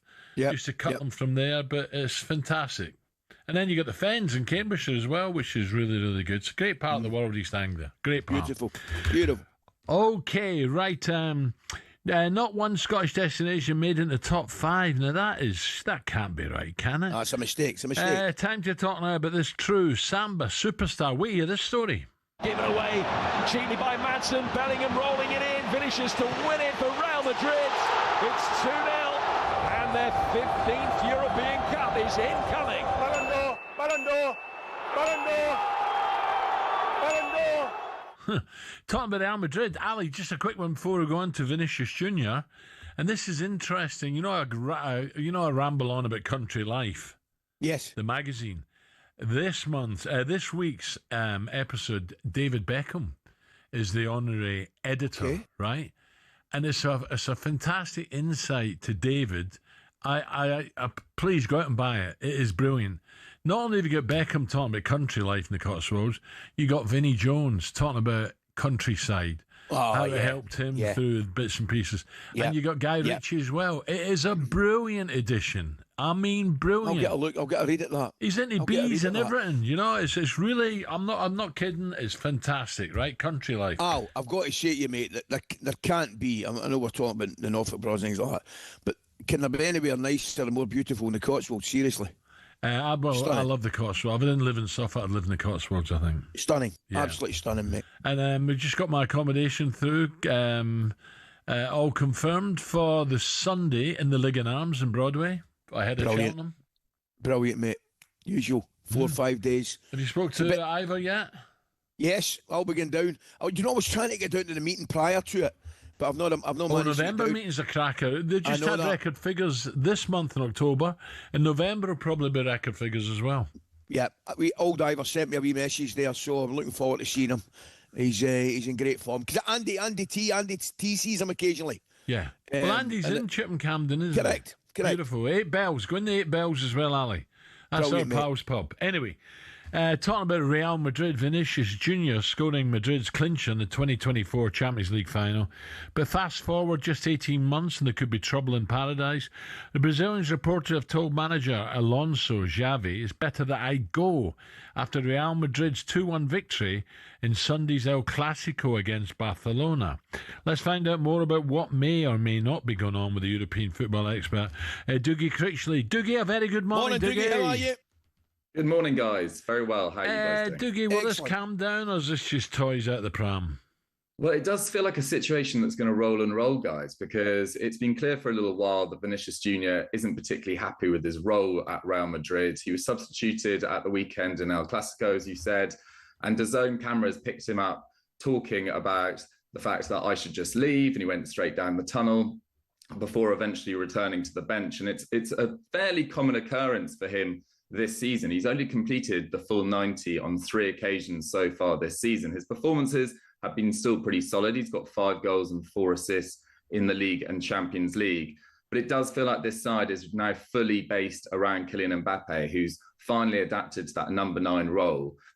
And there is a feeling that with talk of Saudi Arabia coming in with an absolutely monster bid next summer, that Real Madrid might be willing to let Vinicius Jr. leave, whose performances since being snubbed for the Ballon d'Or for Rodri have never really recovered to the same extent. So there's a question there for sure. And it does feel like with Arda Güler and Mastantuono and players like that coming to the fore more this season, his importance to Real Madrid has never been almost less since the days of Zinedine Zidane in his first couple of years at the club. Dougie, that was a big win for Real Madrid because Barcelona have embarrassed them a couple of times. So that was a must win. Yeah, absolutely. Barcelona won all 4 El Clasicos last season. They scored 16 goals in those games. And with El Clasico and head-to-head playing such a crucial role if you're level on points, this was absolutely massive for Real Madrid. They created over 3 times as much XG. They were fully dominant in this game. Jude Bellingham now back to his best after returning from that shoulder injury earlier this season was absolutely crucial to this. They had a couple of goals ruled out as well. It could have been far, far more. And Barcelona just haven't necessarily clicked to this in this season as you'd fully expect. I mean, Rafinha's been missing a number of games. Lewandowski too. It does feel like the departure of Inigo Martinez late in the summer window has kind of unbalanced their defence. And you look at Eric Garcia and Pau Cubarsí or potentially Christensen, that doesn't feel like a duo or potentially 3 players playing in the centre of defence that is going to win them a Champions League as well. And coming off the back of a domestic trouble last season, it feels like Real Madrid are so much more unified and a real threat in this La Liga title race. Was there a bit of a bust-up as well? Did I read Jamal was having a row with someone? Yeah, exactly. There was a lot of words said after the final whistle. Yamal had said in the week that Real Madrid steal and complain, and Vinicius Jr. came onto the pitch after the game. Andre Lunin, the backup goalkeeper, was sent off. Jude Bellingham took to Instagram afterwards and said words to the effect of talk is cheap, a la Madrid. Yamal does have an ability to get under the skin of Real Madrid players, not just with his ability on the pitch. But with great player. Yeah, exactly. And with his ability to sort of stir the pot, let's say. He's definitely no sort of stranger to taking to social media in a different way to what Messi did back in his heyday. Dougie, I've got to have a break, but I just need to get a little line on Juventus, sacked a manager. Who's favourite to take over? Spalletti, former Napoli manager, won the league there in 22-23, then went to Italy, didn't do as well there, but Igor Tudor's side have really struggled in the last month or so. They got off to a good start, but they haven't really settled on a number 9 between Vlahovic, Jonathan David and Luis Openda. So that's what the new man needs to sort out. Dougie, nice to talk. Thank you for bringing us up to speak. Dougie Critchley, the European football expert. Right, still to come on breakfast. Superstar Breakfast preview on talkSPORT with Travis Perkins. Doing what matters for the trade. Find your local branch at travisperkins.co.uk. Okay, we're going to be speaking to 2012 League Cup winner with Liverpool, Charlie Adam, who of course played under Tony Pulis at Stoke City. Does he think Premier League teams are all copying that side with a longer ball? And that's throwing, of course. We'll find out next. That was a look ahead, all thanks to the brilliant Travis Perkins. Superstar Breakfast preview on talkSPORT with Travis Perkins. Bricks on bricks on bricks. Over 40 million available to order with delivery to site. That's one less thing to worry about.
Okay, 12 minutes to 8 o'clock. Alan Brazil will get Ali back in a tick. Right, what do we know about Wednesday morning, the last hour? England have lost the one-day international series over in New Zealand after a 5-wicket loss in Hamilton.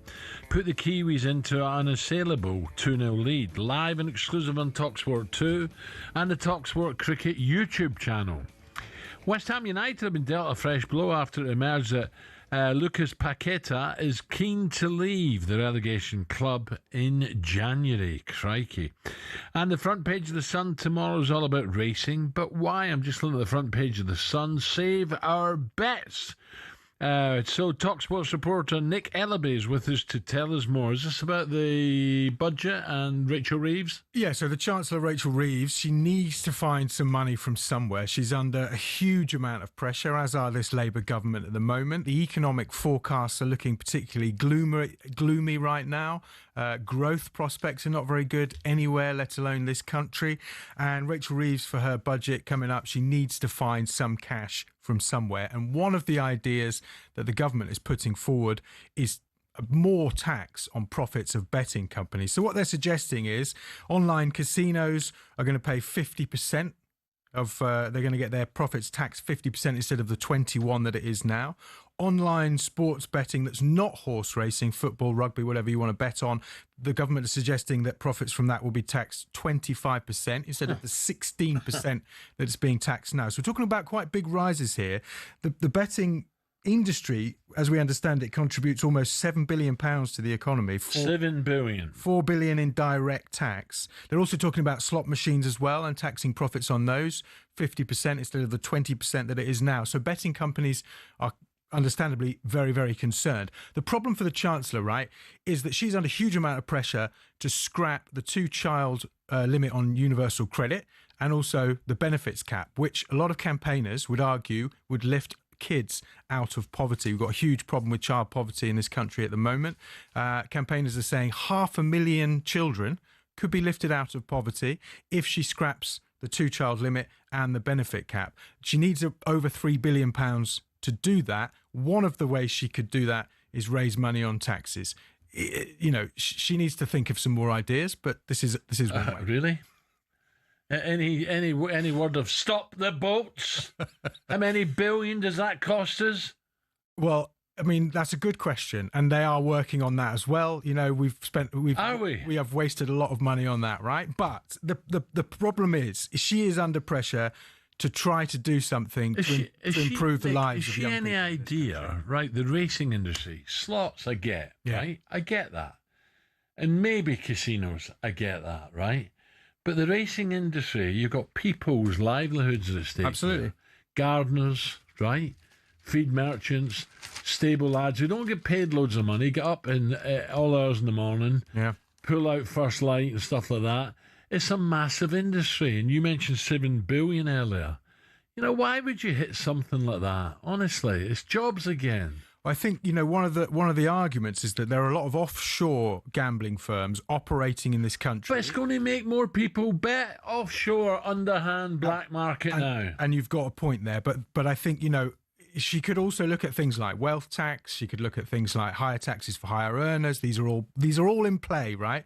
But this is just one way that the government could raise the money to help some of these kids. What we understand, poverty rates among families at the moment with 3 or more kids have risen by over a third in the last 12 years, and also 1 in 4 of those families with 3 kids or more are facing food insecurity. Gordon Brown is backing this move, former Prime Minister and a big football fan as well. So it does have its supporters. Yeah, I'm sure it does, yeah. What about the people who don't have jobs, who'll never have a job, who don't want a job? What about them? You raise a good point as well, and there are concerns that up to 40,000 employees could, you know, face job insecurity in the gambling industry if these come in. So, you know, difficult. Do you want me to get on the farmers and our waters and stuff like that? No. Do you fancy running for office, Al? I'm not asking you. I'm asking Nick. But, you know, Gordon Brown there, editor. Do you fancy getting into politics? Too old, but I'd love to. Never too old, mate. It's common sense, mate. That's what it is. Right, Nick, thank you. 7:53. Are you back, Ali? Hey, is that Nick I'll be upsetting you? I'll need to have a word with him. Hey, come on, Nick. Don't go upsetting my pal down there. I give up, honestly. I'm heading to Gibraltar, Jersey. It's a joke. You're right. It's ridiculous what's happening, man. Absolutely ridiculous. And don't get me started on that inheritance tax. Don't get me started on that. I mean, that's just the worst one ever, that one. You know what amazes me, Ali? You've got 9 jobs, and yet some people can't go to bed and take 1 job. But I'm paying my taxes. I'm certainly paying my taxes. Dear me. Tell me about it. Somebody need to sit me down and explain to me how they can tax you when you're dead. How does that work? You work all your life, you pay your taxes, every tax available, you die and they tax you. Do you know what I mean? But the farmers as well, Ali. I'll get back to sport now, right? Because I know people are going, it's talk sport, it's not talk economy. But the farmers, they produce all our food and stuff. You know, why would you hit them? Why would you hit them handing it down? Are we going to import everything in this country now? I'm with you. We've got to look after the farmers.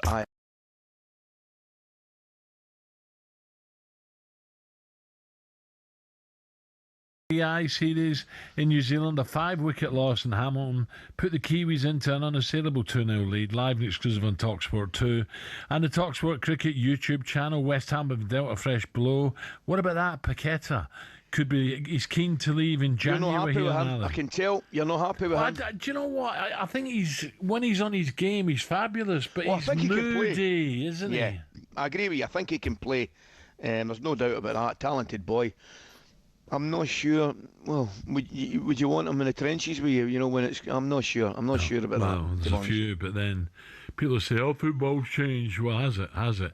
The fans that go and see it happen, they want a bit of commitment, don't they? Yes, of course. Right. So let's look at the SPL. Not since Fergie's Aberdeen in '84-'85 has an Old Firm side won the Scottish Premier, but could 2026? Could it be the year? Hearts are 8 points clear after beating Celtic 3-1 on Sunday. And Brendan Rodgers' last game in charge, yesterday Super Ali and Jeff took this call from Andrew, a Jambo.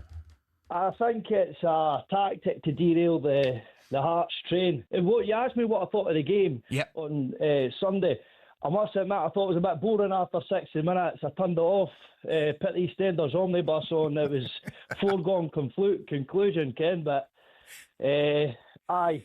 The news coming from Celtic Park, it's all a bit, seems like a bit of a tactic to derail the train.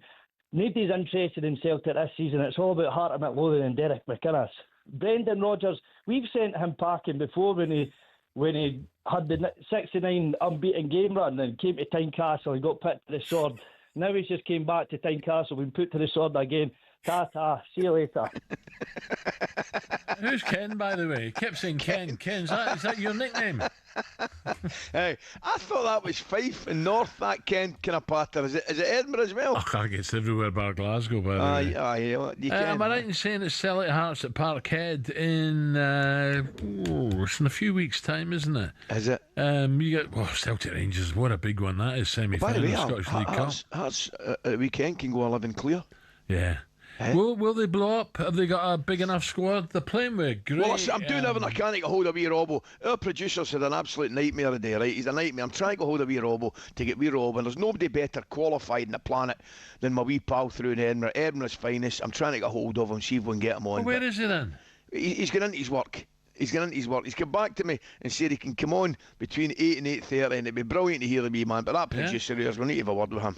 In saying that, Ali, look, Celtic Rangers fans will hate me for saying it, but I'm glad someone's putting in a challenge now. Do you know what I mean? Yeah. Alan, listen, it's getting the balance. You don't want to upset the Hearts fans, and nor should, because they're where they are in merit, right? And one of the reasons they're there is because Rangers and Celtic, I think, are as poor as they've been for years. But that said, never mind Rangers and Celtic, Al. Hearts have beaten everybody else, and they a last-minute winner against the Hibs. They go to Kilmarnock and win 3. So, yes, Rangers and Celtic are poor, but Hearts are taking care of business, mate, so far. There you go. Right, can they keep it going? Coming up, we're going to be joined by Charlie Adam. We'll ask Charlie, he knows all about Scottish football. We'll find out if Tony Pulis' style of football is the future of the game. Well, hold on a minute. But mixing it up, that's got to be the future, surely, as Charlie played for Stoke City.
What do you get when some of the most individual sports stars club together? Well, a melting pot of history, tension, rivalry, friendship and elite stories. Here are some of the best off-camera anecdotes from the Ryder Cup.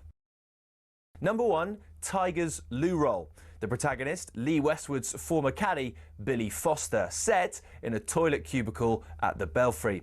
As he went to relieve his first morning nerves, Foster noticed only one of the 2 cubicles had loo roll, and while he was seated, in came a tiger into the empty cubicle, and he realised his mistake all too late. So Foster took some paper, reached under the cubicle with a rescue offering, and as Tiger went to take it, Foster uttered the words, "Europe, 1 up." As it happened, Europe did go on to win. Fast forward 10 years to the miraculous Medina, when, after a gruelling Saturday, Rory McIlroy overslept on the Sunday and was in danger of missing his tee time. Thankfully for him, the person booking player transport was Erica Stoll. She sorted him a police escort to the course. 3 years later, McIlroy proposed in Paris. The next story is told by Scottish legend Sam Torrance about the great Seve, who apparently despised the Americans mainly because of a diminutive US reporter who kept calling him Steve. Hey, my name is Severiano. It's no Steve, it's no Steve. Next day, Steve. Torrance also tells of how Seve regularly gave coaching clinics to his European teammates, but a week later at the Italian Open, when the same players asked for advice, Seve would tell them to and see you next year. Having started with a Billy Foster story, let's finish with one from the 12th tee at Oakland Hills in 2004. It was Jimenez and Garcia against Westwood and Clark in a practice round, and as they finished, Foster decided to jump in the buggy and speed away with all their clubs, only to lose control entirely and tumble onto the course and see it careering towards the spectators. Thankfully, the Red Sea parted and the buggy smashed into a tree, with viewers and clubs still intact.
Six minutes after 8 o'clock. Good morning. talkSPORT breakfast from me, Brazil Ally McCoist and Arnold Clark. Get the UK's best used car deals guaranteed. Now, still to come, we'll speak to legendary manager Neil Warnock, whether his best mate Pep has crossed the line by saying this about the style of play in the Premier League currently.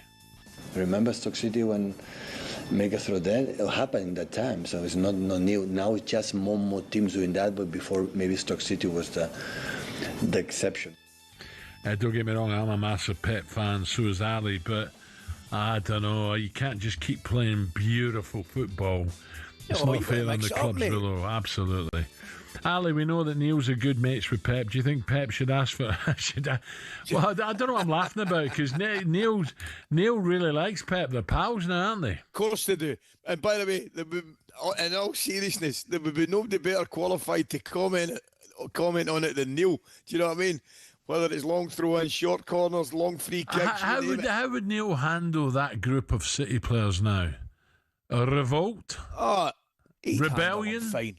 No, you kidding me on? He'd handle him absolutely fine. Should I? You don't hang about the game for as long as Neil has. If you don't know how to handle players, so you can't see any screaming. He's the best bloody centre forward in the world. Get a ball to him. He would. And tell you what, it'd be great. It'd be great to listen to him, wouldn't it? Oh, he'd definitely throw a couple of them in. I don't think there's any doubt about that. What does that mean to a man who plays, of course, played for the likes of Tony Pulis at Stoke? Let's speak to former Stoke and Liverpool midfielder and Rangers. Charlie Adam joins us. Charlie, morning, Charlie. Morning, Charlie. How are you? Good morning, thank you. You okay? Oh God, we need an hour. We need an hour here, Charlie, don't we? You go first, Ali. Well, Charlie, listen, I don't know if you've been listening, mate. I lost my line for 30 seconds and Big Al's just sorted the country out. He's sorted the entire country out. Farmers, tax, there's no problems. So you and I need to talk about football, mate. Listen, I was at Brentford in the weekend, Charlie, and I watched Brentford play heck of a well, but also they looked as though they knocked Liverpool out their stride with some good old-fashioned taking them into situations where they're not comfortable, whether it's long throws, direct balls, everything. And your boys at Stoke with Tony Pulis correctly did it, playing to your strengths. Do you see it coming back into the game a little bit more? Yeah, it's definitely come back in, isn't it? And that's done to, managers now that Pep obviously changed the dynamics of how teams played in terms of how they build and, pass the ball when he first come in, but now a lot of the teams are now using it. But again,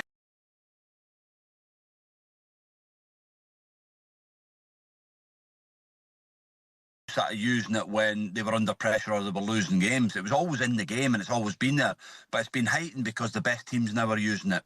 Liverpool, Arsenal have used it, set play coach, Brentford, Thomas Frank's come into the Premier League, used it, Brighton, stuff like that. So I think it just gets heightened when the big clubs and the big managers use it. And it's always been there. Of course it is. I remember playing against Chelsea when, John Terry was playing longer balls into Drogba and people like that and getting runners off. And that was the game. But when it's heightened so much, and obviously set play coaches have come into the game and that adds to it as well. So a lot of different ways of doing it, and brilliant. That's the way I see it. You've got to find ways of winning football matches. It can't always be the way that Man City play or the way Arsenal play, because ultimately sometimes that's their weakness. I know they use it a lot, but sometimes long throws and that, and you've seen that over the years that it's been a weakness for a lot of the big clubs. So the clubs and the other clubs in the Premier League, they need to use it. Charlie, just take two of the clubs, City and Liverpool. Let's start with Liverpool. Listen, Arnie was brilliant last year, and Liverpool will come back. Don't worry about that. But I just see a little bit of lack of urgency. I know it's changed. There's a few personnel have changed. But I don't like the way 50-50s, they're getting brushed aside. I'm not saying they're going in 85%, but I'd like to see them be a little bit more urgent getting the ball forward. I'd like to see them in midfield winning the knockdowns, and 50-50s fighting for them. I think they've just got a bit sloppy at the moment. Yeah, again, Al, I think I look at individuals in the Liverpool team are getting criticism at the moment, again, because they're not at the level what they've been playing in recent years. Especially Salah, but it's not all his fault. No, it's not his fault, Van Dijk. But again, and I spoke about it yesterday, is that the amount of investment they made in the number of new players that's coming in. I understand that Kirkez has played the Premier League, but playing for Bournemouth, playing for Liverpool is a totally different scenario in terms of the standard, the level, the intensity, the pressure. Isak's never been fit really and played to a level who's got experience in the Premier League. I think Ekitike is probably the only one that's really shown what he's capable of. Gravenberch for me is a big part of what Liverpool do, and they've lost him. Man City lost Rodgers, so it shows that players in key positions, you lose them. Frimpong's not been fit regular enough, so they've had to pay Szoboszlai as a right back, which is not his position. So there's a lot going on within the team. The goalkeeper, who is a world class goalkeeper, he's been missing as well. So there's been no rhythm within the team. Konaté's contract situation, which people say it won't affect, but of course it's going to affect the team and what's happening. So there's a lot of going on in that team at the moment where Arsenal have been stable, they've been consistent with what team they've been able to pick and what they've done. So again, Liverpool just, let's say, find that consistent basis and then start to build again. But of course, there's always a worry when you lose 3 and 4 games in a row at Liverpool. But, you know, it's a huge game for them tonight because, you know, cup game, it's an opportunity to win a match. But I expect Liverpool to get back on that run, and you could see Liverpool winning 7, 8, 9, 10 games in a row. Charlie, go on, Ali, go on. I was just going to say, Charlie, I tell you what we can't argue about. I tell you what's been a breath of fresh air, mate. I was before I went to Brentford, I nipped into Chelsea to watch Sunderland, and that's again this weekend. The 3 newly promoted sides all won, so that can only be a good thing, because it's not good for the league when the 3 teams are kind of automatically going straight back down. How impressed have you been with the newly promoted sides, particularly Sunderland? Very good, very, very good. So obviously I've gone back into coaching at Burnley and obviously been around Scott and how he sees the team and what they're doing. It's very, very, very good in terms of, like you say, understanding the Premier League, not trying to overplay, but knowing what the league and what the level is going to give you. Sunderland, I've been very impressed. But again, signing Xhaka, middle of the park, experience in there has been really key into what they're doing. And he's got the young players around him that have got quality. And ultimately, when you've got players that can score goals, and that's what you need. So the 3 teams have come up. They've won football matches better than what the teams did last year. It's getting more competitive. The league's getting more competitive every year, and the quality and the standards raising all the time. But I think this is a great opportunity for the three teams that have come up to stay up. The teams at the bottom at the moment are struggling, are having a tough time, and you know, they're big clubs. Charlie, I'd love to say the quality's better, but it's definitely more competitive. I'm talking about the SPL now. I think Rangers and Celtic are both toiling. Hearts, well done, Hearts. Tony Bloom's gone in there. Amazing. The guy's amazing. He's got them organised. Look at that. Look at the table now. And it's about time someone had the gauntlet down to Celtic and Rangers. Let's start with Rangers. Celtic have just changed the manager. But Rangers, I don't know much about this new manager. Does he need more funds? Does he need to change personnel? Well, I think that they've like I say, you get judged on your recruitment. The recruitment was difficult in the summer in terms of maybe expectations of what some players thought the Premier League was in Scotland.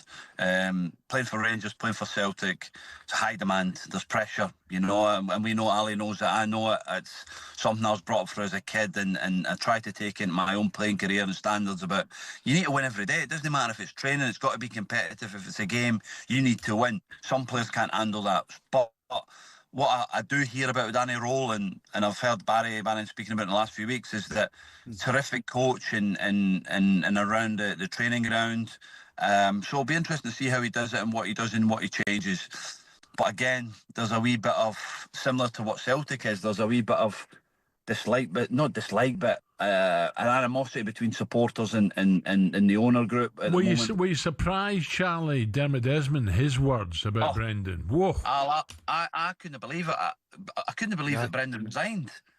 But to see Dermot's statement was unbelievable. So again, brutal, wasn't it? He's brutal, and ultimately that's where it's got to, that he feels that he's disappointed in how Brendan's acted within the media and what he's done. So I think Brendan Rodgers is a top-class manager, and it'll not be long before we see him in. I think he's done a wonderful job, and like I say, he's hit his trophies at Celtic speak for itself. But for Dermot to come out and say exact moments and situations shows that there was a line crossed, and ultimately it doesn't matter who you are, you're an employee of the football club, and you have to respect your contract, respect your employees, and Dermot obviously thinks that Brendan crossed the line.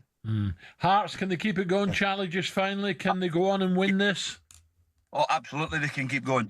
Derek's done a brilliant job. I didn't think they could split the Old Firm, but what I will say is we know Derek is a terrific manager.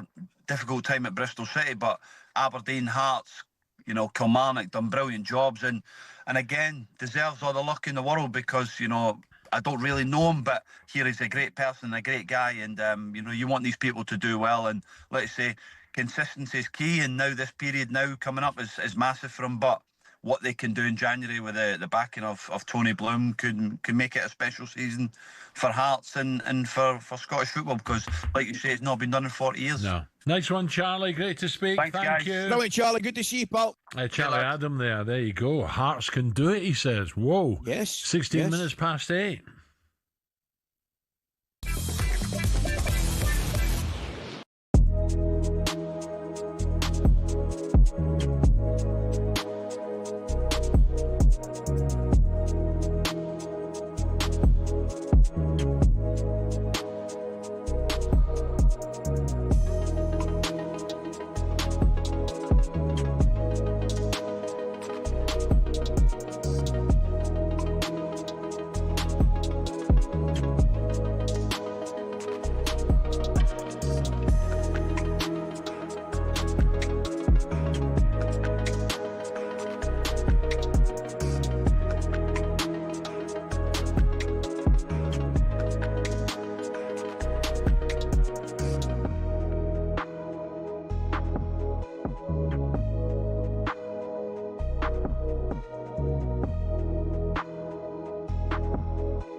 What? 8:21. Alan Brazil and Ally McCoist. Now we're playing this because Christmas is... Oh, get lost. is 57 days away. No. We spotted a story in this morning's papers concerning Ali's good question of sport mate, Phil Tuffnell, morning Tuffers, who's revealed he once thought he was Jesus on a flight to Australia for the Ashes. Oh no. The former England cricketer was so off his face in an accidental mix of meds, oh yeah, to control his fear of flying and booze that he hallucinated about being Jesus in a nativity play. Tuffers, calm down. He says, I was no longer a promising left-arm spinner. I was baby Jesus. Graham Gooch was one of the wise men, and tour manager Peter Lush was the donkey. Oh no. Can't quite remember who the Virgin Mary was. I love Tuffers, but I think Tuffers, you've lost the plot. I don't think there's any doubt about that. I think Tuffers had lost the plot well before this. Tuffers, let me tell you, my golf day, he was magnificent, I'm telling you, at Brockett Hall. He's brilliant, isn't he? Isn't he great fun? They're going on tour with Sue on. With Sue on a couple of weeks ago, and they're going on tour again now. Matt and Tuffers and Sue up and down the country with a show. I tell you, it'll be brilliant. They're different class. Right, let's catch up the latest sporting odds with Coral, and here comes Steve-O. The Coral Daily Download on talkSPORT with Coral. We're here for the fans this season. 18 plus, gambleaware.org. Steve-O, just a quickie, save our bets in the front page of the Sun. We got to keep this going. Good morning, gentlemen. Yes, been listening with interest this morning, Al.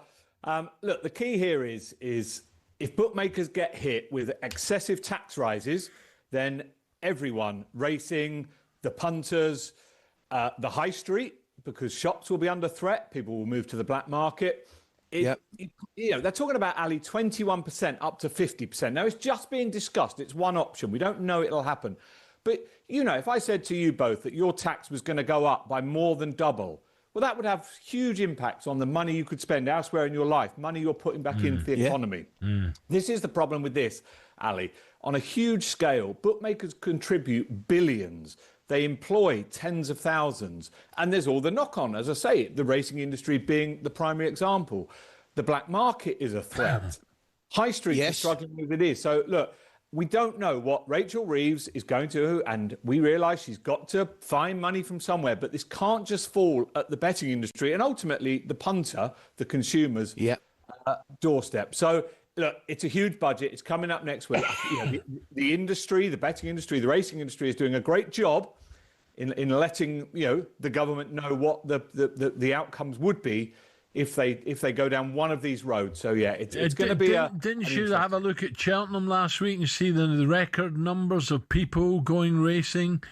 We're talking about people's livelihoods, with people with employment, stable lads to vets, to guys that cut the lawns, to guys, the ground staff. This is a massive industry. She doesn't realise how big it is. It's not just about, well, you can't go in the bookies of a bet, we're going to tax you. It's more to it than that. Yeah, there is. Look, you say she doesn't get it, Al. The hope is she is getting it. I say, I don't know. There's still, Well, I don't think she is getting it, Steve. I think she's miserable as sin. Steve-O, your views on that? Maybe it's... Look, Al, I want to very quickly start with Celtic. Celtic, Kieran McKenna has been backed into odds on. Obviously, a big link for you, Al. Ipswich manager, potentially going to Celtic. How would you feel about... Obviously, Martin O'Neill's in there on an interim basis, whatever that means. So next kind of permanent manager... Kieran McKenna now has replaced Ange Postecoglou. Robbie Keane's in there. Kieran McKenna for Celtic. How do you see that? Kieran, listen, they're my two teams, Ipswich and Celtic. Yeah. So, but Kieran has got a fantastic reputation. I made a call to someone yesterday who knows him very well. He says, a great coach, great staff, great with the players, knows what he wants, knows what he's doing. He'd be a great bonus. But would he leave a possibility of returning to the Premiership for Celtic? And this might sound ridiculous, but he probably earns more at Ipswich in the Championship than he does if he was to go and be Celtic manager. Interesting. So, look, that's one to follow. I mean, Celtic and Martin, they're 2-11 to beat Falkirk tonight. But we've got to mention Hearts. Yes. They were 4-5 to win at St Mirren. Obviously, 8 points clear. Remain second favourites for the title. In second favourites. Celtic. Yeah, which I struggle to...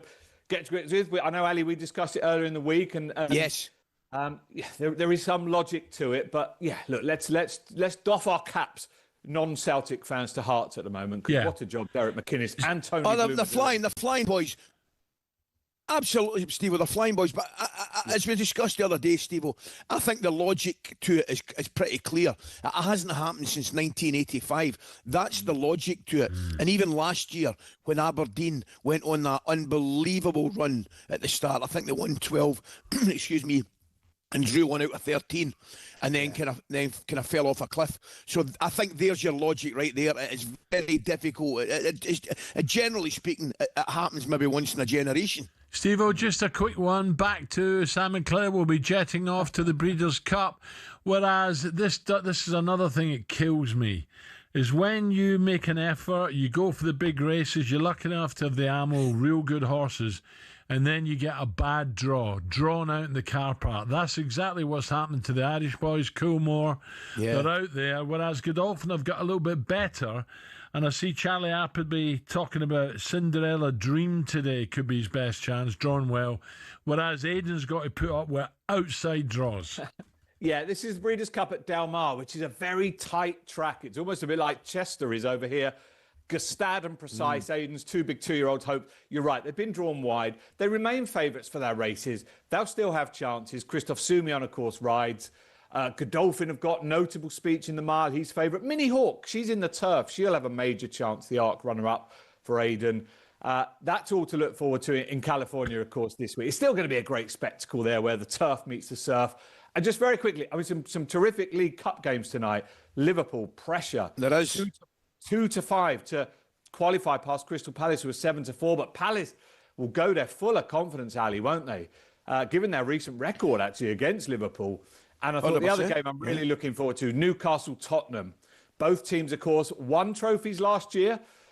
Newcastle won this competition, Tottenham won in Europe, and it's a similar story. Newcastle 2-5 to qualify, 7-4 Tottenham. But Thomas Frank has got Tottenham playing with so much confidence. I've got high hopes for that Steve-O, just a quickie. Sorry, Ollie, but shush.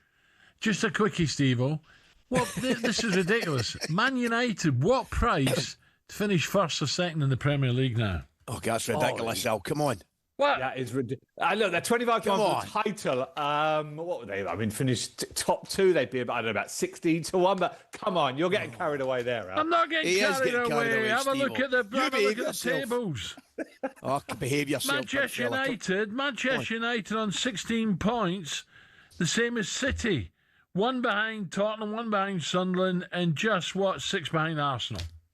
I think Bournemouth will finish above Man United. There you go. Steve-O, I don't want to say it publicly, but if he starts carrying on like that, the black market betting can start with me. I'll be giving him odds if he starts talking nonsense like that. No. He's been on Toughnell's medication, hasn't he? Don't be encouraging things any more cider in there. Coming up to 8:30. Thank you, Steve-O.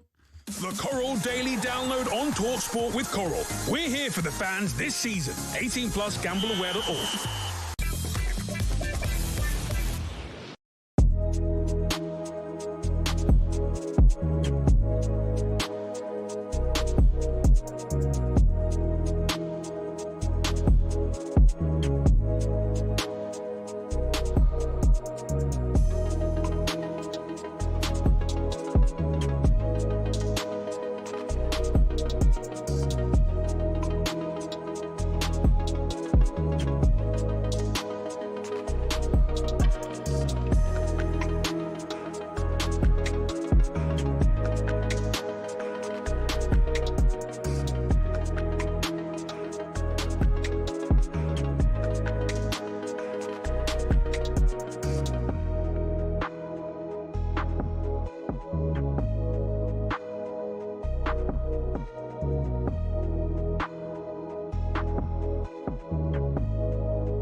when was the last time you saw someone score with a knuckleball free kick?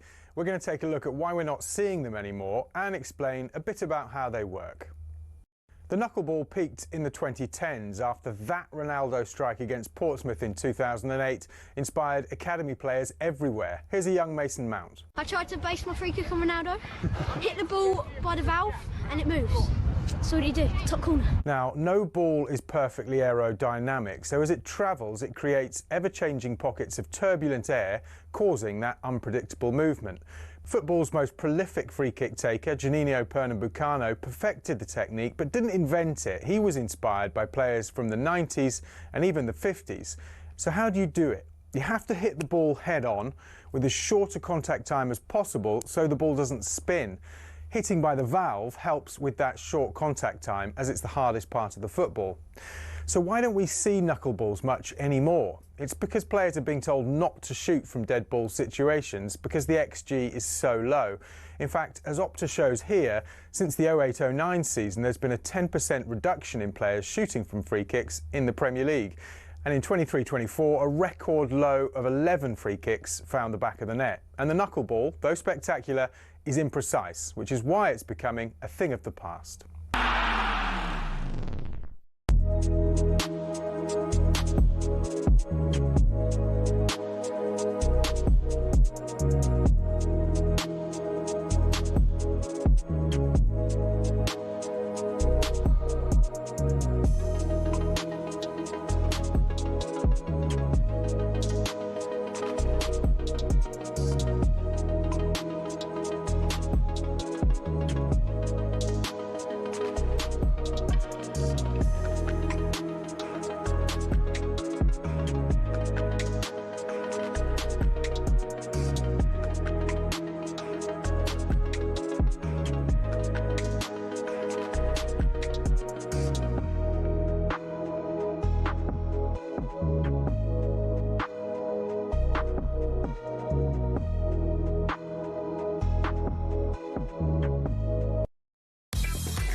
25 minutes to 9 o'clock. talkSPORT breakfast with me, Brazil, and Ally McCoist.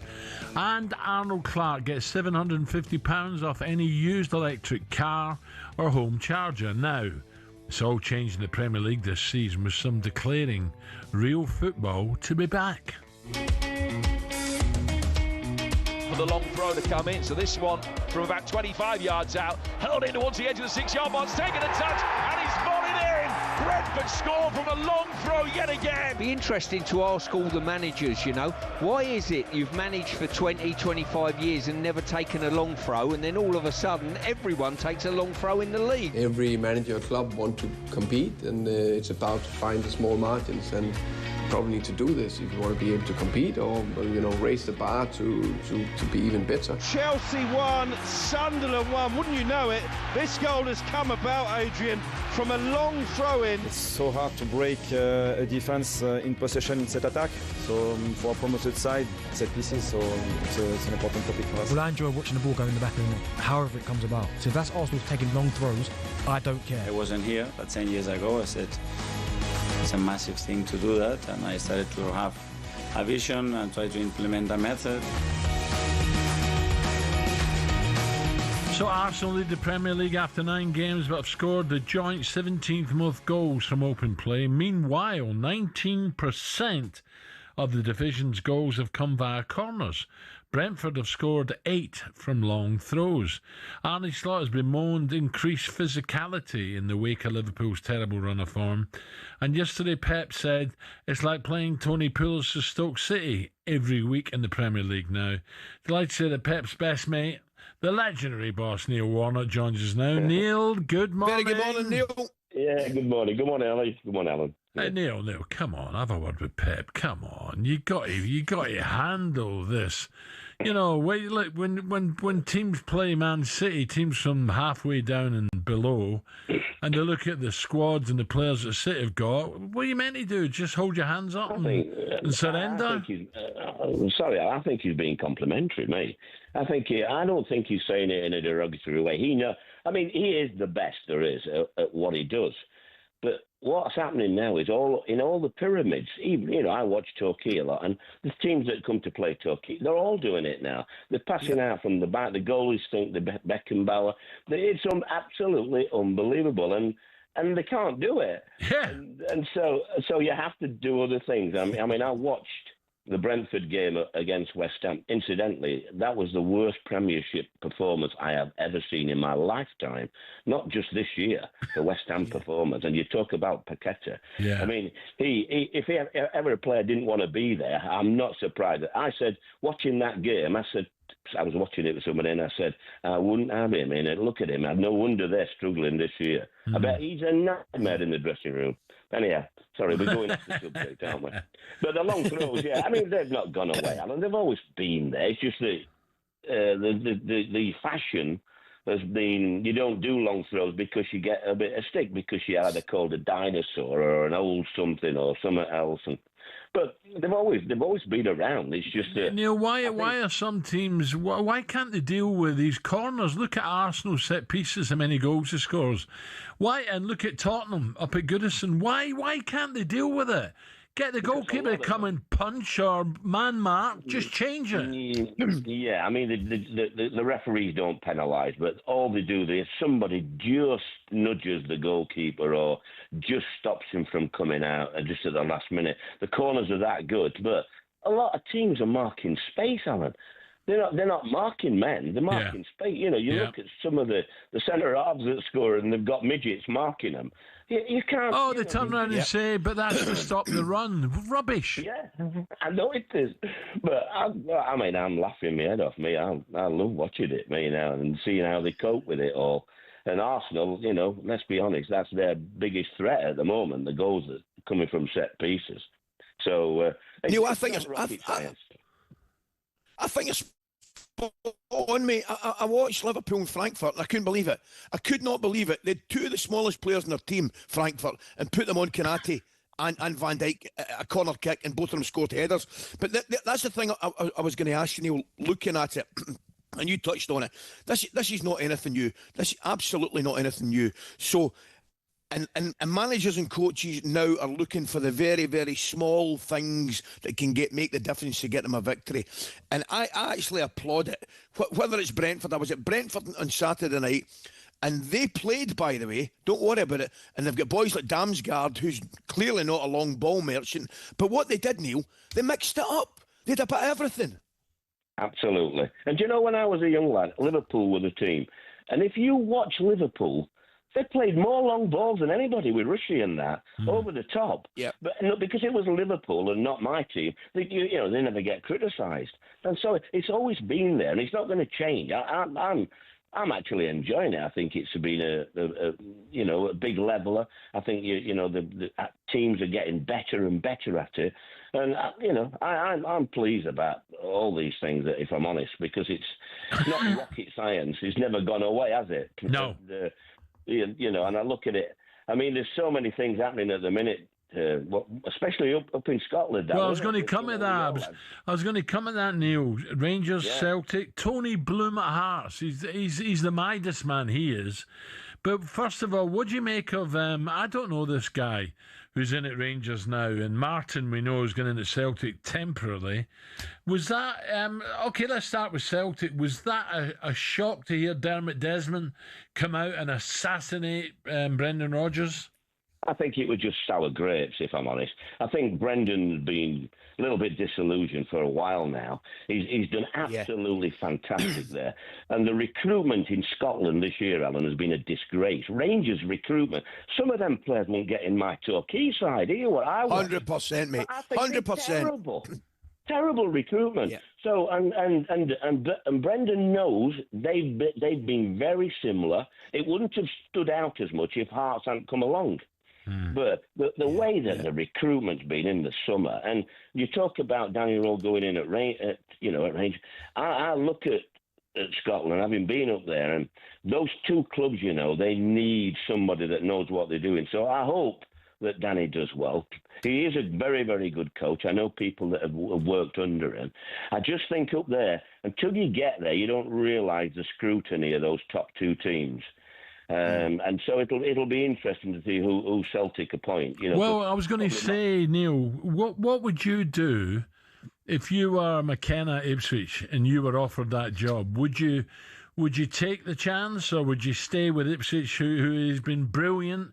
Unfortunately, I think I would now, Alan. I think I would now. I think I'd take it now, because I don't think Ipswich are the force that they were, and I don't think they're guaranteed to go straight back up. No. He's been there a few years. I remember when I was at Notts County, I took him 2 divisions up to the top flight. Notts County, in the top flight, I got offered the Chelsea job, and I stayed loyal to Notts County. And 6 months later, I got the sack. Neil, I was going to ask you that. Is that a key to good management as well? Knowing when to come out at the right time? It is, honestly, it is. Hey, listen, it's hard work, because Kieran will have got a lot of friends and people there, and a lot of emotions come into it. But if he's offered the Celtic job, bloody hell, he should take that straight away. Neil, just a quick one. I want to take you back to a place you know well, and that's obviously the Sheffield area. Both clubs are having a really, really tough time of it at this moment in time. But, I know you're more a United man, but you'll be pleased at what happened with Wednesday, finally. It's bizarre to say, but you're actually watching supporters, if you like, celebrate the fact, not celebrate the fact that they've got an administration, but celebrate the fact that they got rid of that owner, and at least now they can see a little bit of light at the end of that tunnel, mate. Yeah, it's the only way to get rid of him. That was the only way. I'm pleased, and I'm pleased with other companies that owns the stadium. They've gone bust as well, so that's another good plus. But it's a fabulous club. I mean, that was the club when I was growing up. That was the biggest club in town. When I took over at United, I thought, if I could get above them and we could get the stadium up to their standards, and we did that. But it's great. Yeah. You know what it's like. It's good to have competition like that in a city. So I'm pleased for them. And they'll get 30,000 now between now and end of season, and it's a good club for somebody to buy. I just hope it's the right people. Hey, Alec, while you're on, by the way, go on. What's all this about Norfolk and Suffolk? I've never been. I look at when I saw you on Isle of Gia, up near Arran. And I'm looking. Beautiful. I'm thinking about when I drive over from Dunoon to Tina Brook, and I look at Tina Brook. That's the best view in the whole world. Neil, I wouldn't swap that. Neil, you are not wrong. Neil, I've got to tell you, I'm going to tell it. Yeah. Absolutely spot on, mate. You've had too much sundown. You've had too much sundown with them palm trees in the English Riviera, Torquay, Neil. Hey, I'm telling you right now, I tell people a story. I come off that boat at Gia, and I couldn't believe my eyes. Neil was coming the other way. Do you remember it, mate? It was unbelievable. I do. It was funny, wasn't it? In the middle of nowhere. Hey, listen, while I'm here, they asked me to go on Zoom, when your program's on Zoom. Yeah. And I said, why would I go on Zoom? I'm looking here, I'm in Lou, and I'm looking across the coast down to Downderry. It's a beautiful view. I've got my house coat on. My hair looks an absolute disgrace. Why would I go on Zoom? You've done listen, you've done well for yourself. From peeling prawns in Scarborough Harbour to the French, the English Riviera. And that's only one of 10 houses. You've done well, Neil. Don't worry about that. Okay. All right. Neil Warnock on talkSPORT. Thank you, Neil. We're going to talk to the administrator for Sheffield Wednesday around 9:15. Superstar Breakfast preview on talkSPORT with Benchmarks Kitchens and Joinery. Get trade prices on kitchens to suit all styles and budgets at Benchmarks.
8:50 on talkSPORT. talkSPORT breakfast with Alan McCoist. Right, what do we know this Wednesday morning? England's top order collapsed again, I'm afraid, as their pre-Ashes preparations suffered a setback with a 5-wicket defeat by New Zealand in the second one-day international over in Hamilton. A reminder, you can listen to Ball by Ball commentary of England's third ODI versus New Zealand live on talkSPORT 2 from 1 a.m. on Saturday morning. Now, Lucy Bronze was involved in 2 goals as the Lioness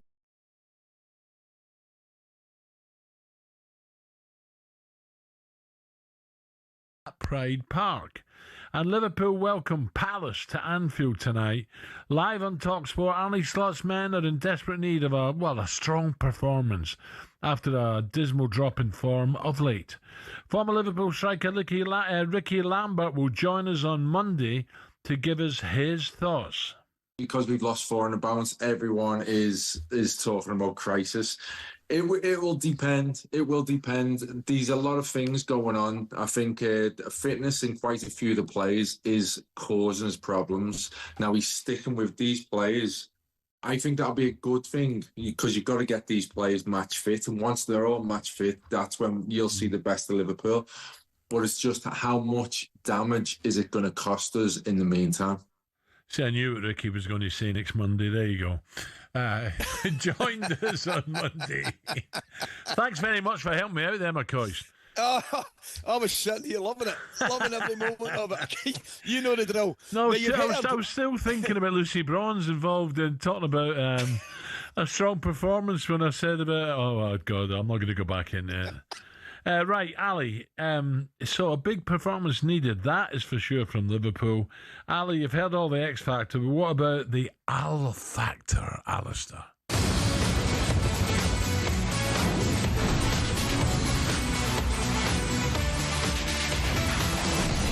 The Al Factor. Right, here we go. Oh, this is it. This is, we're going to put talkSPORT's finest musical talents onto the big stage, and we're going to see if they've got the Al Factor. But forget Simon Cowell. We've got one better.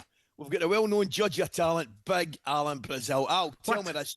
I'm going to play you some additions, and you've got to tell me if they've got the Al Factor. Ooh. First up, yeah, you've got to tune into that. You're the judge here. The first up, it's none other than Ray Party Parlour doing his best Stormzy impression. I remember 2003. In my whip with Thierry Henry, that man was murky. He could roast teams like a turkey. Patrick Vieira, that man was our breadwin. Opposition midfielders, he put the fear in. Pat was a skeng man and was no West man, but he wasn't just a hard thing, his game was painting. Us Invincibles, undefeated men them. Never looked skids, we all worked in tandem. Before we get any further, I'm not having that. I don't want to. I'm not having Parlour. I don't want to influence your judging in any way, but on you go. Come on, come. I can't be having that. No. He tried his hardest, fair dues to him. But I need you to give me a mark out of 10. 3. Pants. 3, okay. Pants. Next is Jamie the Chunk of Hara with his cover of this is ridiculous. Ice Baby. What? All right, stop, collaborate and listen. Ice is back with a brand new invention. Something grabs a hold of me tightly, falls at the box daily and nightly. Will it ever stop? Yo, I don't know. Turn off the lights and I'll glow. To the extreme, I might write like a vandal, light up the stage and like a jump like a candle. Hands. No, that. So I'm not the judge. You're the judge. First of all, out of 10, what are you giving him? 4. I think that's harsh. Sorry, Ray. Sorry, Parlour. Are you kidding me on? Parlour will be delighted there's only a point between him and the junk. You're kidding me on. He'll be ecstatic with that. And it's time for a change of pace. Generally speaking, who's got the best voices perhaps on the planet? It's the Welsh. However, no. I'll give it, before I even hear that, I'm giving them 1. I'm not. Diamonds are forever, sparkling round my little finger. Unlike men, the diamonds linger. Diamonds are forever. Oh, Dino, you just saved Parlour's life, by the way. You're the only Welsh person I know who can't sing, Dino. Ali, I'm not wrong, am I? No, I think you've been fair giving him one, to tell you the gospel truth. Well, I don't want to be rude because I love Dino, but yeah, you're right. I think that could be... So, one for Dino. Yeah. 3 for Parlour. Yes. 4. Right. I've had a word with Steve-O and Simon this morning. It's time to play the heavy odds-on favourite. Here it is. And now what you hear, it's not a test. Well, I'm rapping to the beat. And me, the groove, and my friends are going to try to move your feet. You see, I am Big Bad Al, and I'd like to say hello to the black, to the right, the red, and the brown, the purple, and yellow. What can I say? Right, come on. I'm giving you 8. Yeah, I'm giving you 8. Big fella, that'll do for me. So what you're effectively saying... See, that's good. I'm smiling listening to that. That's good. The other 3 were murder. Oh, well, that's good. Well, I'm going to say to you, and to blow my own trumpet here, I'm adding, right, Parlour, O'Hara, and Saunders together to equal me. Is that what you're effectively telling me? No. Put them together, they still can't. No. You still beat the 3 of them. That'll do for me. You remember that? We did that at Cheltenham. What about Dino? Dino he'll be listening. He'll be driving to some golf game today. It'll be the car will be swerving. It'll be like them 2 bees. Aye. Yeah, Dino, you shouldn't open your mouth when you can't sing. Listen, I think if Dino's got any decency about him, he hands in that Welsh passport. He should just hand that in. He shouldn't be allowed back over that border, really, should he? You think really? all the great Welsh singers, and then Dino comes along. But the problem is the chunk thinks he can sing as well. I thought the chunk was okay. I need to tell you, I thought he was okay. I thought Party Parlour struggled a little bit. Ray's got no rhythm. I think that's his musical genre. No, have you never seen Ray in the dance floor? He's got no rhythm. He's no rhythm. He can't move. Oh, he loves a bit of Jamiroquai. Yeah, I know, but is it Jamiroquai he loves a bit of? Well, he does. He waves his hands about and puts a stupid hat on, and that's it. His feet don't move. Honestly, no. You've absolutely killed him, Ali. You've killed him. Right, coming up, we turn attention to Arsenal and whether Arteta's That'll right do to for say me, partner. You're a good judge. That the fans can start dreaming of them winning the title. Steady, Mikel, 9 games. But let's hear the winner. One time, the winner of the Owl Factor, Ally McCoist. Why do I find it hard to write the next line? Oh, I want the truth to be said. All right, here we go. I know this much is just true. To bring them back down to what? How's it go, Ali?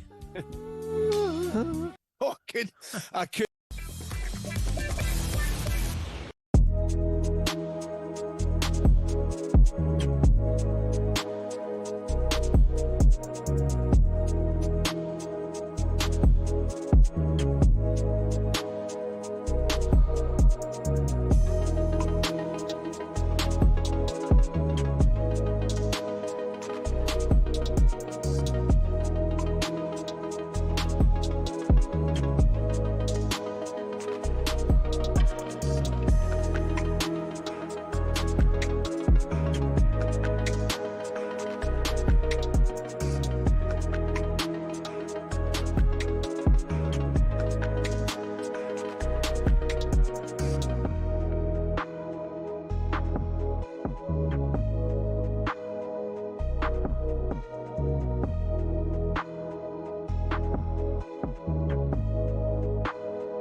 The Lions. Real-life fantasy rugby. Bitter rivalries set aside in a quest to create the world's best team in weeks. There's nothing like it, but who on earth had the idea and how did it all begin?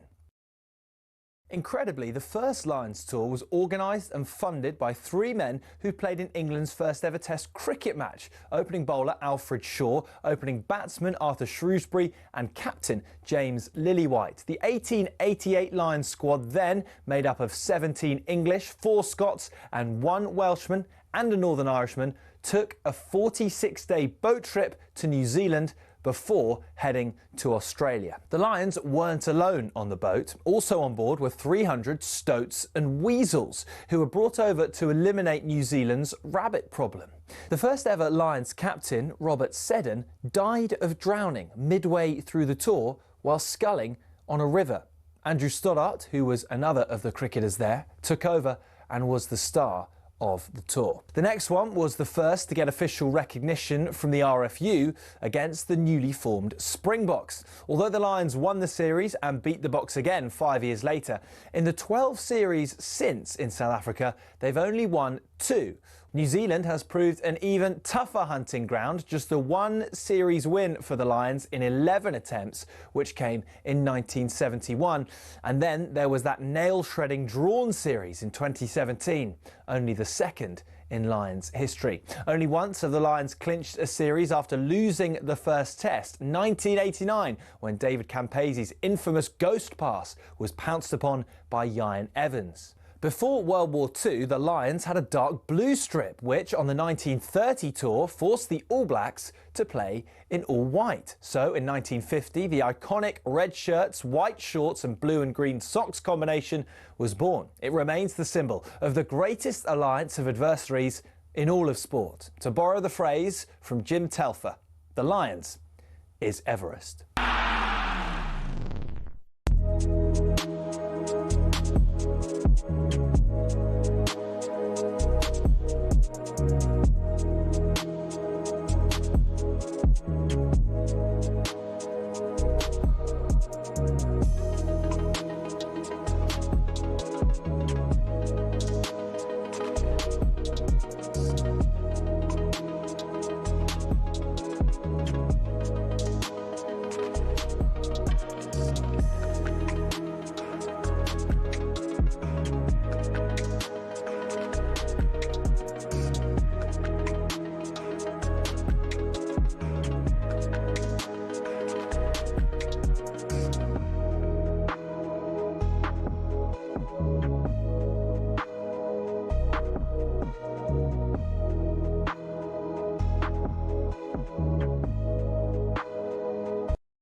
Good morning, 4 minutes past 9, talkSPORT breakfast with Arnold Clark. Get the UK's best used car deals guaranteed.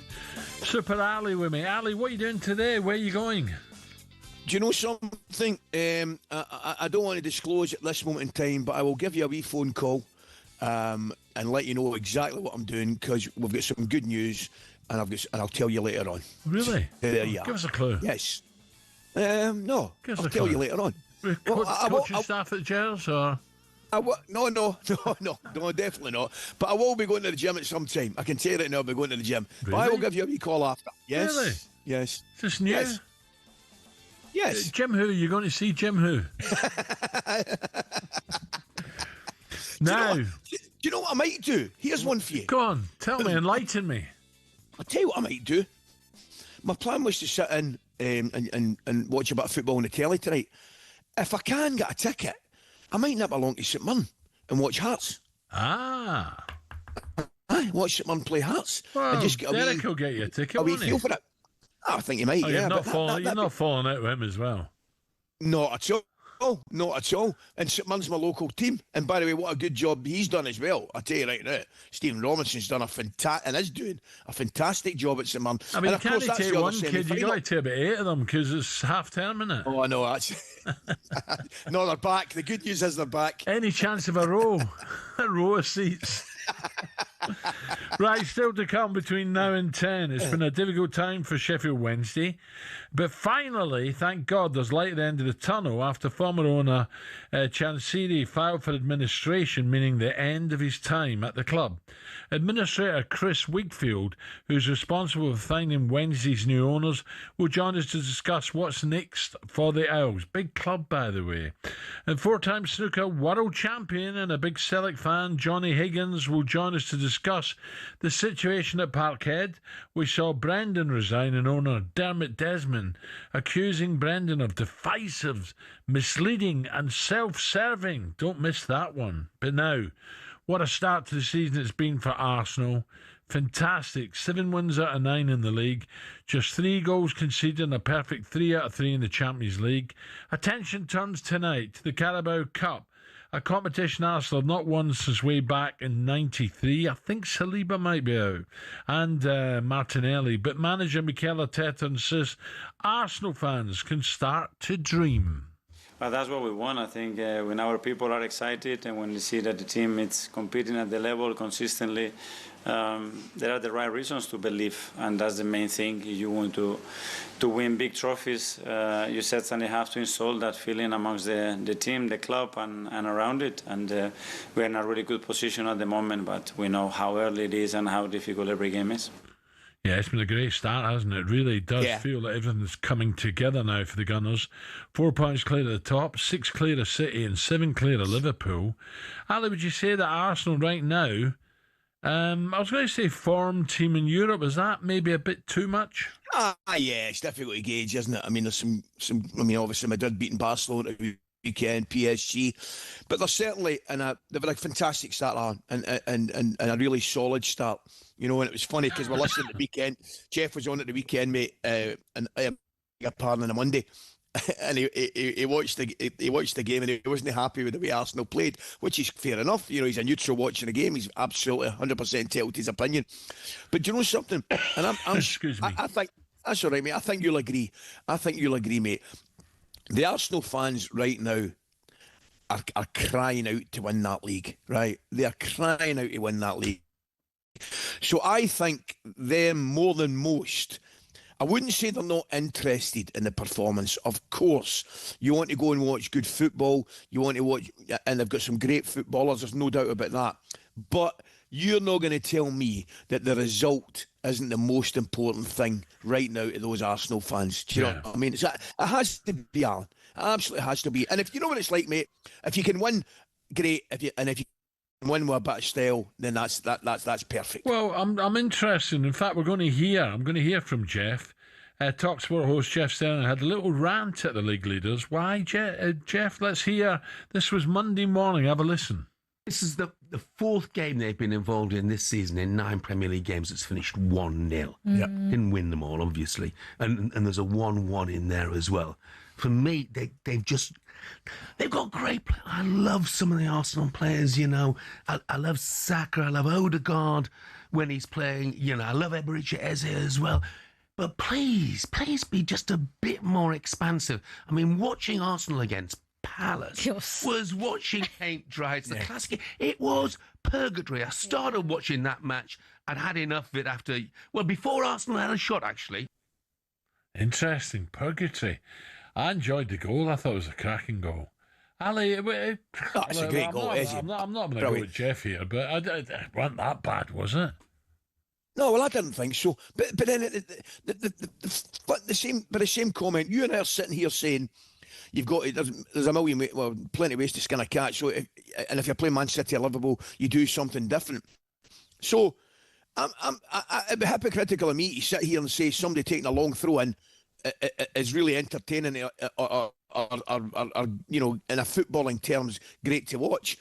Actually, the argument I would say is I think it's exciting. Do you know what I mean? To see whether the defence can handle that long throw, things like that. You know, if you can play like Manchester City, great. Arsenal are finding ways to win games, and that is all that matters. They've got some brilliant talent in their team. You know, Odegaard's obviously out injured, but you look at Saka, Eze, boys like that.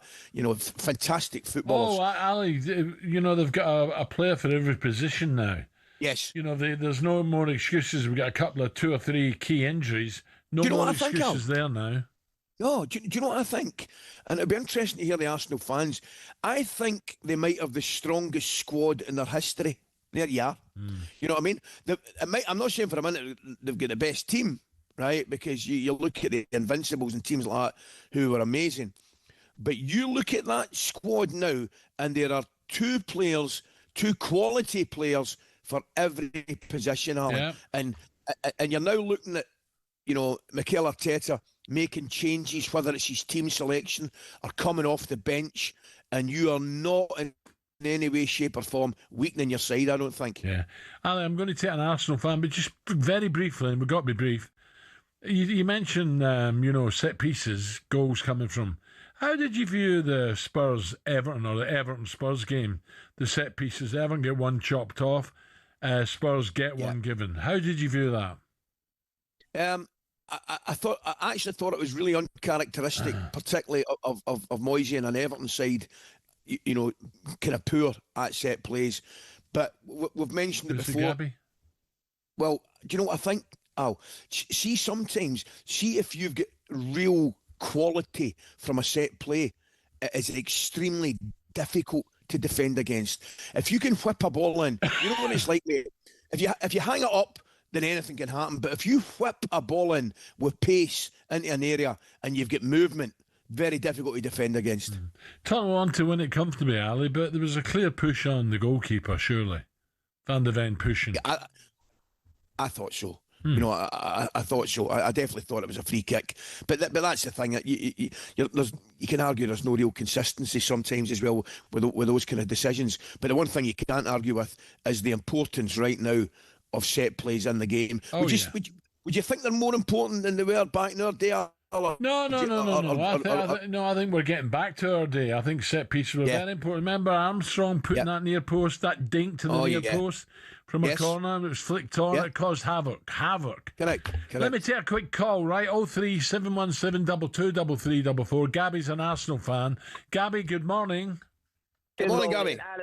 Alan, I think someone's been spiking Jeff's drink because he's lost his head, isn't he, mate? I didn't think it was that bad. Listen, I don't like, you know, I love Jeff to bits, but I watched it and I wasn't bored. I've loved Jeff, but I think Monday morning there's me listening to our man Ali and Jeff, and I actually messaged in and I said, shameless demonising that win on Sunday. I was there, and I think, to be fair, how do you beat a side that's so compact, that's got 10 people behind the ball?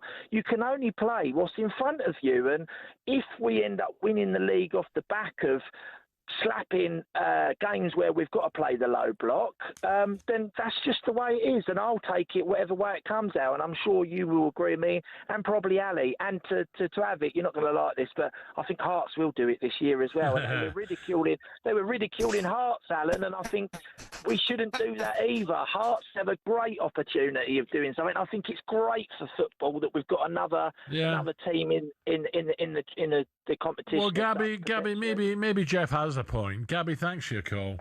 I'm only kidding. Listen, it's going to be interesting. There now is there's a big rival now where Rangers and Celtic were Hearts, that's for sure. But going back to the point there, Palace are no walkovers, are they? You know, at the end of the day, Palace are they're a decent side. Palace, not easy to win, and 1-0 to the Arsenal. Crikey, through George Graham's reign. If Arsenal keep racking up the points and winning like that, you know, goodness me, if they go on and win the Premier League, no one will be whinging about how boring they were. I don't think so. Anyway, there's some big games to come. We're going to talk Sheffield Wednesday administration. That's coming next, coming up to 9:15.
Coming up 9:20 on talkSPORT. Ali's with me. Time to talk Championship now. Things are beginning to, well, are they? Looking up for Sheffield Wednesday. With fans back in Hillsborough over the weekend, a big crowd as well, as the club entered administration, bringing to an end Chansiri's reign. Club captain Barry Bannon joined Jeff and Ali on this very morning show yesterday and said the next owner must have a clear plan to lead the club forward. Yeah, of course. The future being it needs to go to the right person. You can have all the money in the world, but as we've seen the previous owner, we never had a structure from bottom to top, and that kind of made us suffer a little bit. So it needs to be the right person that knows what they're doing and it's going to sort the club out from top to bottom, really, with the right structure. Because, as you know, football clubs are run from the background, and that's how the successful clubs do it. So we need somebody that's going to come in and do that. Sheffield Wednesday's Barry Bannon there. Right, I'm very pleased to say that one of the Wednesday administrators, Chris Wigfield, joins us now. Chris, very good morning. Good morning, Chris. Good morning, guys. Chris, I'm looking at the table. Doesn't make great reading. There might be more point deduction to come, but at least this guy's gone. He's out. How much interest, Chris, can you tell us, is there in someone coming in to rescue Wednesday? Yeah, we've had a lot of interest. So we're at about 60 interested parties at the moment. Obviously, we're just sieving through them to see what genuine interest we've got. But out of that 60, we've certainly got a few serious contenders in there, definitely. Chris, can you tell me, mate, I've been involved, sadly I've been involved in that kind of situation myself. See, from your point of view, I get it's a really, really difficult job, but how important do you think it is? And Barry Bannon was on yesterday, me, Barry was great, and to be fair to Barry, he was singing your praises. How important is it from your point of view to keep the people informed? And I'm not so much talking about directors, I'm talking about... I'm not even talking about players, I'm just talking about generally staff, everybody at the club that you know behind the scenes. How is it important that you keep them up to speed with what's happening? I think it's really important. So as soon as I was appointed, the first thing I did was go and speak to the players and coaches, and I addressed all of them. I'm using the manager and Barry to effectively communicate most of the information through. Yeah. So we're talking to the staff and players about the wages on Friday, informing them what the situation is with that. So, yeah, it's really important as well. I think communication with the supporters. We've had a few easy wins there because the communication from the previous owner wasn't brilliant, but it does at the moment feel like we've got everybody pulling in the same direction. What was there? Was it around 20,000 last week, Chris? And I was going to say if it 27. 27,000. That is sensational. Does that help with paying the salaries, or will that just be swallowed up? No, it certainly helps with paying the salaries. I think we'd have got a bit more if we'd have had a bit more notice, but obviously we only had 24 hours to get those tickets sold. We've got a bit more notice for the Norwich game a week today on Bonfire Night. So we're hoping for definitely to be over 30,000 there. Well, next they'll week. bring a few, Chris. Norwich. They've got a bit. I know they're struggling as well, just above you, but they have got a big away support as well. Yeah, hopefully, the more people that buy tickets, obviously, the better. Chris, tell me, mate, looking at it, I mean, I think some of the statistics were, I think I'm roughly right in saying it went into administration Friday about midday, and then all of a sudden the supporter spent the best part of £250,000 here, whether it's on tickets or and at the club shop and all these kind of things, and clearly that is a massive help. But see, when you're sitting behind the scenes, right, before the whole process takes place, is there an inevitability about, are you watching that, Chris, saying, I hope that doesn't happen, however, it's railroading down that road and it looks unstoppable, and you think that's the only outcome? Yeah, I think that's certainly been the case for the past 3 or 4 weeks, where it was clear that potential buyers had stopped engaging with the previous owner. I think his negotiating style was unusual. So HMRC were obviously ramping up the pressure. There's a loan secured against the stadium. It was all effectively culminating in only one thing. It shouldn't have got to this stage, because I think the owner could have easily sold the club 6 to 12 months ago. But we've just got to deal with the aftermath now and hopefully find some good buyers to get this club going back in the right direction. Are you confident that's going to happen, Chris? Just finally, do you think we'll get this will be resolved and Wednesday will be back on a sound footing? Yeah, I mean, we've had some real good interest from some people that seem to have the right money and they've got a good strategy, and it's a fantastic football club. I know that Simon Jordan uses the phrase, but he said about Sheffield Wednesday that it's the most scalable club outside the Premier League, and I think he's right. And I think investors are seeing that potential, and I'm very optimistic that we're going to get a good buyer. Chris, just a quick one before we let you go, and I might have read it wrong and I might have picked it up wrong. Are you a Wednesday man yourself, Sheffield Wednesday man yourself? I am, so I'm a season ticket holder for 40 years, so I do get it. Well, that was going to be my point. I mean, my point would be, obviously you're doing your job, your professional job, but in many ways it must have been was it a little bit harder or a little bit easier? I think it's made it easier in terms of I've definitely understood what the fan base wanted. So yeah. I think in terms of making money in the short term and spotting opportunities, it's probably made it easier.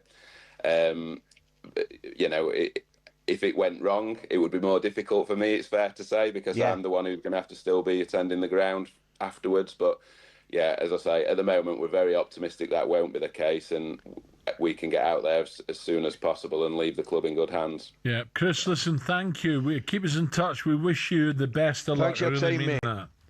Okay, anytime, guys. Thank you. Thank you, Chris Wakefield, there, administrator for Sheffield. Isn't it funny, Al? I mean, I'm saying it's funny. Well, funny's not the right word, but kind of in a bizarre way, we were talking about it, and the atmosphere within the ground, seemingly, talking to me, Barry, was one of, I wouldn't say joy, but it was probably a relief stroke celebration. Yeah. I mean, but it's bizarre to think you've actually just gone into administration, you've been docked 12 points, you're now in -6. I mean, unless there's a minor miracle, you're going to get relegated. You're going to be playing your football in a division below. Yeah. But it's as if you've got an opportunity. I know the club's not been bought yet, but there is a bit of light. They were going through that tunnel and there was no light, and now it might be still a good bit down the road, but there is light at the end of the tunnel. And let me tell you, Ali, not that they're in trouble like Wednesday, but look at the clubs around them. Just above them, Norwich City. Above them, United, Sheffield United.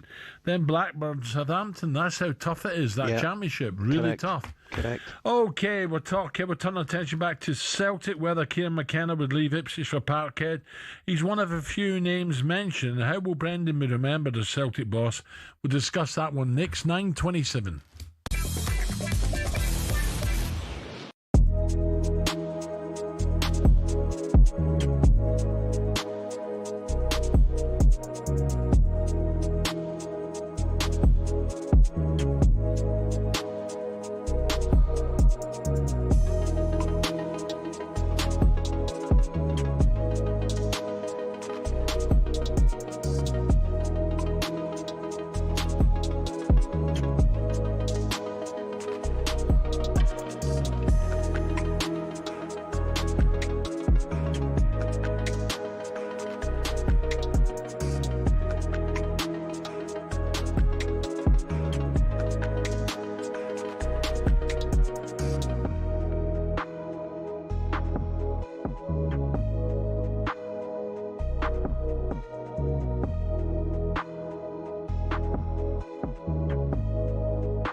When Sir Jim Ratcliffe took control of footballing operations at United, the Manchester-born billionaire was somewhat welcomed in as a homegrown hero, ready to save the club from the dark days of the Glazers. But in just 12 months, he became a punchbag for many fans. So what happened? Well, let's take a look and you can decide for yourself. Over the last 3 years, the club lost 300 million quid, and Ratcliffe rightfully committed to sorting that. But what seemed to get fans' backs up is the way he went about it. For example, talkSPORT understands staff lunch options at the Carrington canteen have been reduced to just soup and sandwiches, which the higher-ups at the club say will save them 1 million quid a year. Now, that might make sense for many who don't get free meals at work themselves, but it does get a little bit more picky than that. It was reported that after staff brought some stationery, they were ordered to send sellotape back because it wasn't considered to be essential. And the reward for being Steward of the Week used to be 50 quid, but that was scrapped and replaced by a paper certificate. But it's not just seemingly stingy decisions. In 2024 alone, Ratcliffe oversaw 250 redundancies, and more were announced at the beginning of 2025. Now, while there are people who acknowledge United staff numbers are overinflated, it's the optics which aren't great. Add to the mix the introduction of a flat ticket price of 66 quid for every fan, even children, while Casemiro's on 350 grand a week, and the frustration of fans reached fever pitch. Time will tell whether Ratcliffe's cost-cutting measures will improve outcomes at the club, but one thing's for sure, there's a long way to go for United to be back where many say they belong.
9:32, talkSPORT Breakfast with me, Brazil, and Ally McCoist. And our good friends at Arnold Clark get £750 off any used electric car or home charger. Now, Rio Ferdinand has sat down with his former Manchester United teammate Berbatov for the latest episode of Rio Ferdinand Presents. Now, Berbatov, a Champions League runner-up with Bayer Leverkusen back in 2002, has assured Liverpool fans that £115 million man Florian Wirtz will settle and be a star for many years to come. I guarantee you he's going to be a success. The way he sees football, how he looks for the space, how he knows how to position himself, the touches on the ball, the improvisation, the eye for the pass and for the goals. Of course, someone can argue that his physique is not that great for the Premier League, but then you can easily see the great players of his position like Modric, you know, also the same.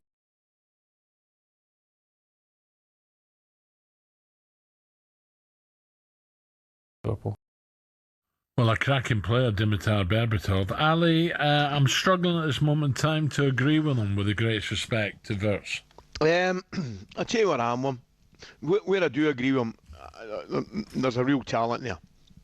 I think Wirtz is a terrific player. But he's just struggling, at this moment in time, he's struggling to find his way a little bit, I feel. I thought he had an excellent second half over in Frankfurt. I thought he was, you know, he was very, very good. And I watched him closely, pardon me, the last couple of games, Al.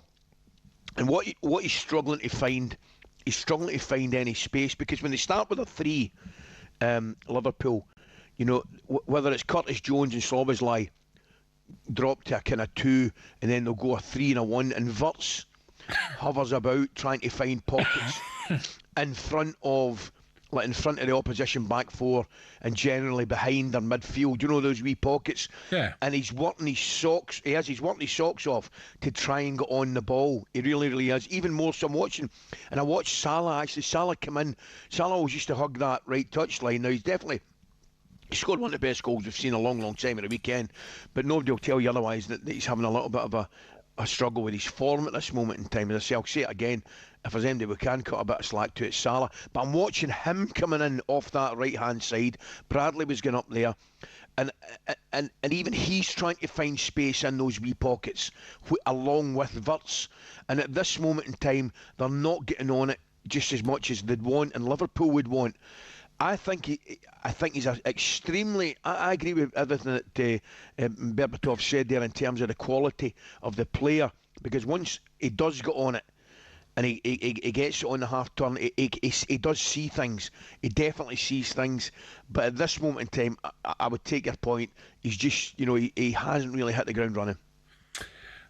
Will we see Wirtz finally hit some form? You'll find out live on talkSPORT tonight as Liverpool take on Palace. Now, it's been the story of the last few days as Brendan Rodgers resigned from Celtic late on Monday night. Tensions had seemingly been high between Rodgers and the board, who have received, a lot of flack for perceived lack of investment. This was Brendan in the aftermath of Celtic's shock 2-0 defeat at Dens Park up at Dundee the week before last.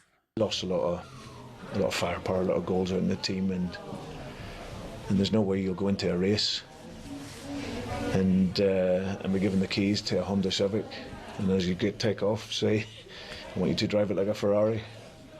It's not going to happen. So until something changes, I have to find the solutions, because, like I said, goals, speed, everything has come out of the team, and we need to find a way to be better. Ex-Celtic manager Brendan Rodgers there. Dermot Desmond, the owner, pulled no punches, though, with his statement less than half an hour after Brendan's resignation. He said his actions have contributed to a toxic atmosphere around the club and fueled hostility towards members of the executive team and the board. Some of the abuse directed at the board and the families has been entirely unwarranted and unacceptable. Martin O'Neill began his Monday in the talkSPORT studio and finished it back in the Parkhead hot seat. The 73-year-old's first job since leaving Forest back in 2019. He admitted to talkSPORT yesterday his shock at getting the call. Here's Martin. I took a gasp of breath and thought, is this real or surreal? And so it's difficult really to turn down somebody who gave you the job in the first place. When he had really some great options way back 25 years ago. So from that viewpoint, maybe by the time that I pulled myself off the floor, I probably thought then maybe I should do it. Ali, I caught listening to Martin there, and Martin will do his utmost to get Celtic back, of course, But clearly it was a shock to Martin. It took him. He only had 10 minutes to decide. Yes, I'll help. Yeah. Clearly Celtic hadn't anyone in mind. So this was a shock to Celtic, Brendan suddenly saying, see you later. Yeah, I think he had Charlie Adam. I think we're all very much the same. I got asked yesterday, following up, I beg your pardon, Monday, Alan. We were talking about, obviously, the Old Firm game coming out and Rangers, Celtic, Hearts, all. But what I said was, on Monday, that I didn't think Brendan would be the Celtic manager at the start of the season, next season. And I honestly felt that, just due to watching the body language, contract situation, contract and all that kind of stuff. But I didn't think for a minute, at the end of that day, Celtic would be looking for a new manager. So it was a surprise, yeah. Let's bring in four-time world snooker champion and a big Celtic fan, John Higgins, joins us. John, very good morning, John. How are we? Morning, how are you doing, boys? All good, John, all good. Crikey, I knew there was something wrong, but I didn't think it was going to happen this quick, to be honest, John. Good thing is, I think Martin O'Neill's going to be bringing Larson Sutton in for Sunday. I think he's put the phone call in, so that'll be pretty good. By the way, we need something, John. That's for sure. No, listen.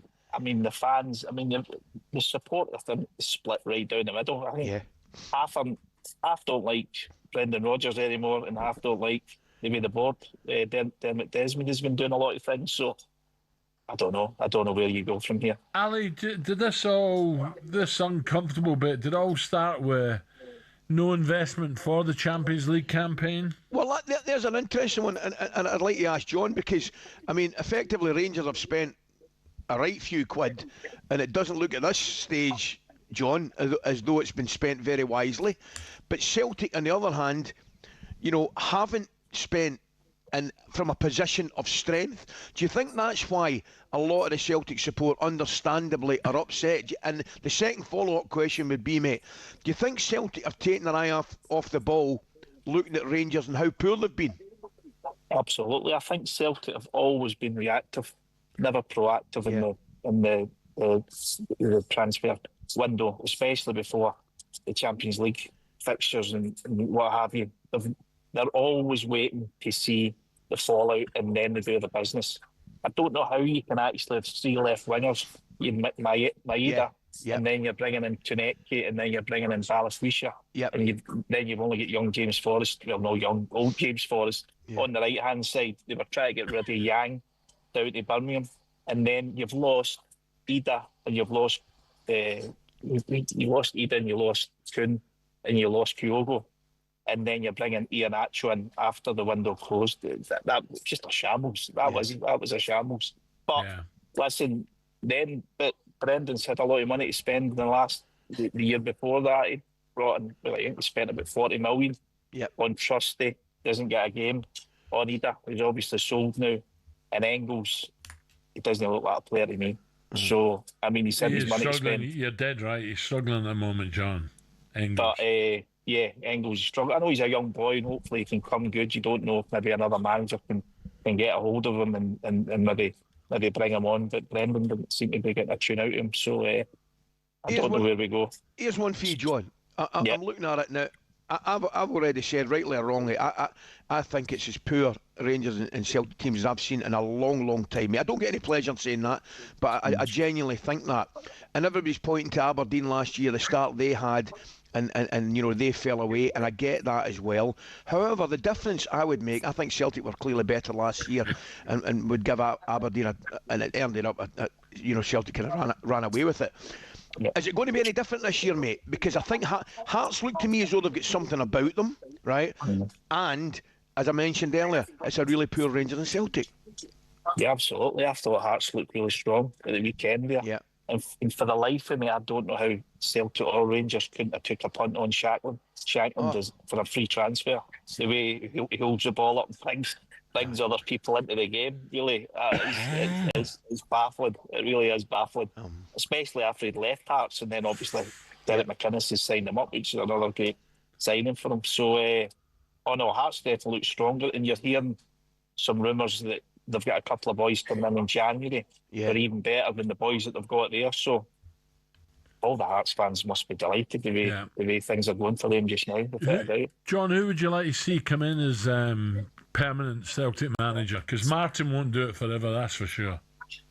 Well, listen, I'm on the way out to Shanghai, and I hope we're going to have a coffee with an old next door neighbour of mine when he played with Rangers, and I heard that it could be Muscat that could be coming to Celtic.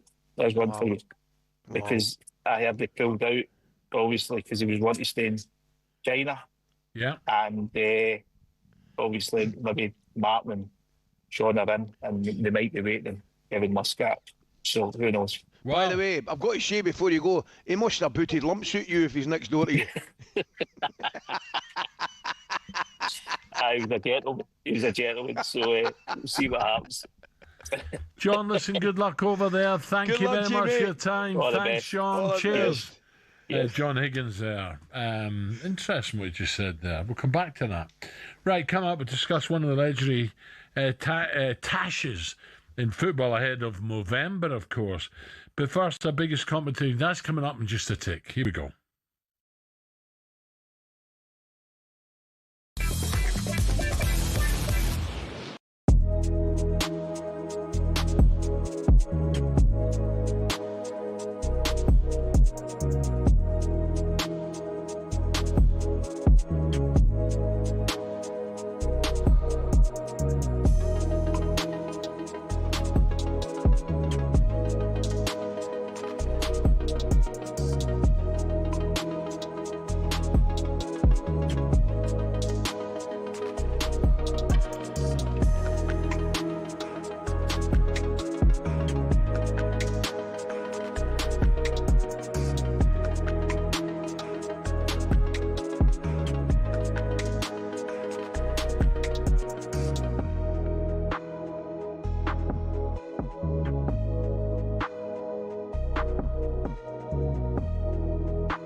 What are you laughing at? What am I laughing at? What am I doing with this song? Oh.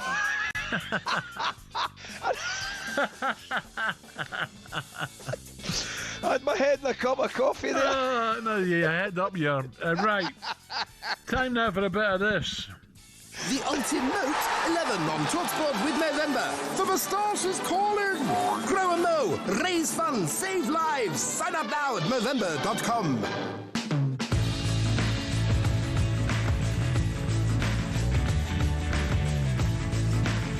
I hope people can have these beyond me. It's coming off. Right, I know it's coming off. Every day this week we're looking at the iconic moustaches and terrible tashes in football to build our Ultimo. What is this? Ultimoti? 11 squad. All thanks to Movember, right? Here we go. So far, we have had in goal, Neville Southall. A back four of Chris Kamara, Mark Lawrenson, Bergamy and Paul Breitner. Ooh. And today we're looking at the midfield, Alistair. The base of the midfield, we've got to have Graham in there soonest, haven't we? Oh, Graham's in there. Straight in there. He might be captain. I've not made my mind up yet. Breitner could be captain. And rating is Tash. Brilliant.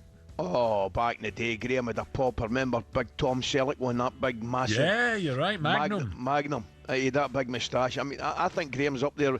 I mean, it's not quite Jimmy Edwards, which is a completely different task. There's one for the teenagers. It's not quite Jimmy Edwards.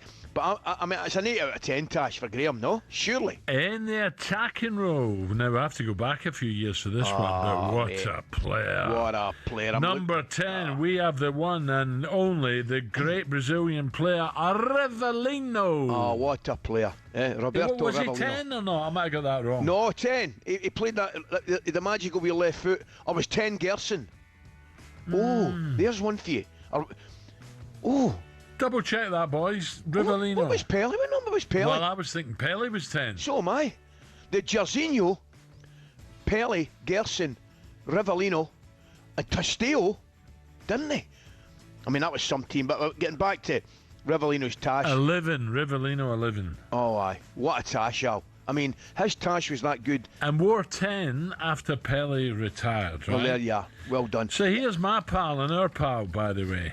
Next up, Johnny Wark. Yeah, we've got to get him in that midfield, haven't we? We hear this, Ali, right? Yeah. Warky, he's still got a tash, yeah, but it's not what it used to be fair, Warky, sorry.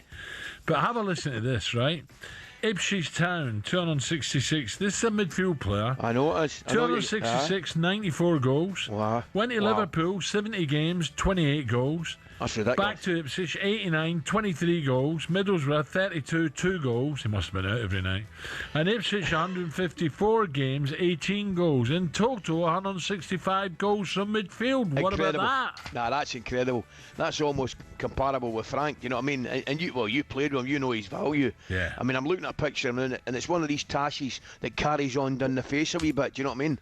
Escape to victory. Yeah, Graham's, to be fair, and went right across. His big line was, I'll take the top bunk, and they dubbed him, they couldn't understand him. You're joking me. No. The American producer went, what did that guy say? I'll take the top bunk. What? What did he say? I didn't know that story. Oh, yeah. Worky numpty. Oh. And then we got to finish off with another great player. Aye. Ruud Gullit. Aye, Hullet's got to get into the side as well. Remember, he had the matching hairdo to go with the moustache. Remember, he had the big black flowing locks down the back of his head. Yeah. Oh yeah. I mean, that was some hairdo. That was a kind of Bob Marley-esque. So his goals were 400. Well, just compare them to Worky's, right? 470 games, 174 goals. Yeah. So Worky played 150 games less and got 165. There you go. Worky's records. Work was. Worky's records are absolutely remarkable. By the way, Ali, up the gym as well. In the gym, what a finisher with the wee goals. Was he really? Oh, fantastic. What a finisher, honestly. Brilliant. Absolutely brilliant. And a proper blue nose to boot. That's why he says he is. He's proper blue nose Worky. Don't you worry about it. He's from Scotstoun around there. I was going to say to you, remember I was up and I was at Hampden for one of the presentations awards, whatever it was, and Worky came in to get his Hall of Fame. Yeah. And by the way, you go to the opening of the envelope. No, I don't actually. I think that might be the last time I was there to tell you. I'm the opposite. But anyway, Worky was hilarious, man. Really funny speech. Brilliant it was. That was a few years back, right enough. He was in great form. You must see it. Have you seen him? I spoke to him a few weeks ago. He's fine. Good as gold. Yeah, good as gold. Great, mate. So tomorrow we're going in. Here's one for you. Tomorrow we're going to do. Mind just me and Gab, so he's not going to get one, is he? No. Tomorrow we're going to do forwards, centre forwards. Not easy, by the way. I'm trying to think. Off the top of my head, no. Well, I've come up with one right away. Rushy. Yeah. But there's not many I can think of. No, I can't. Quinny, did Mickey Quinn have one? Did he have a Tash? Here's one for you. Did Voller have one? Rudy Voller had one. He'd one, didn't he? Yeah. I think he did now and again. Not regular, but I think he did wear one. Yeah, I think he had one. Did you ever fancy one yourself, no? No. Jesus, no. Judging by that one you done a couple of minutes ago, you've made one of your better decisions. No. You didn't have one, did you? Oh, it'd take me about 3.5 years to grow a moustache, man. I'm okay with a beard. I can't grow a moustache. Right, so you're going to ring me and tell me where you're going, all secret squirrel, eh? Yes, I'll give you a wee call. Actually, the wee fella's off uni today as well, so I might have 9 holes with him. So, but I'm going to go to the gym. I'm going to have 9 holes. Dad of the year, 9 holes and then St Mirren. Yes, I might go to St Mirren tonight. Mind you, my phone normally goes, nobody's got me a ticket yet, so I'll see if I can work. I'm happy going to the doctors, me. My chest is going. Oh, man, I'm listening to you. Do you know what? End of October, November, I get it every year. It's weird, isn't it? In the chesty. But it's funny because I came in on Monday and Jeff and I were the exact same. We thought it might have been the air conditioner or something like that, but you've always claimed that, haven't you, the air conditioner? Don't know what it is, but I always get it. Okay, so there you go. Ali, have a great day, mate. I'll speak to you in about half an hour, okay? Great to see you, mate. That was a look at some iconic moustaches in football. By the way, let us know. talkSPORT, what's our email address again? I never do it, do I? We don't have an email address. You've only been here 30 years, to be fair to you. Well, because we haven't got one. What? Text us 81089, right? Some top centre forwards at your club had great tashes. Derek Hales, did he have one? Oh, Derek Hales, yeah. And at Charlton. Yeah, who was the other boy played up front? Was it Mickey Flanagan? Remember? It was Mickey Flanagan. I think he had a tash as well. Yeah. Because they got some goals. That was a look at some iconic moustaches. All thanks to Movember. And by the way, sign up to now at Movember.com. See, they've got an email address, Movember.com. Gabby with me tomorrow. Gabby couldn't. He tries a moustache, but it's bum fluff, isn't it? Gabby with me tomorrow from 6 o'clock. Join us for talkSPORT breakfast. If the old throat and chest holds up. Of course it will. Hope you enjoyed it. Don't go away. Jim and Simon coming next. The ultimate 11 on talkSPORT with November. Graham start, raise funds, save lives and change the face of men's health. Sign up now at November.com.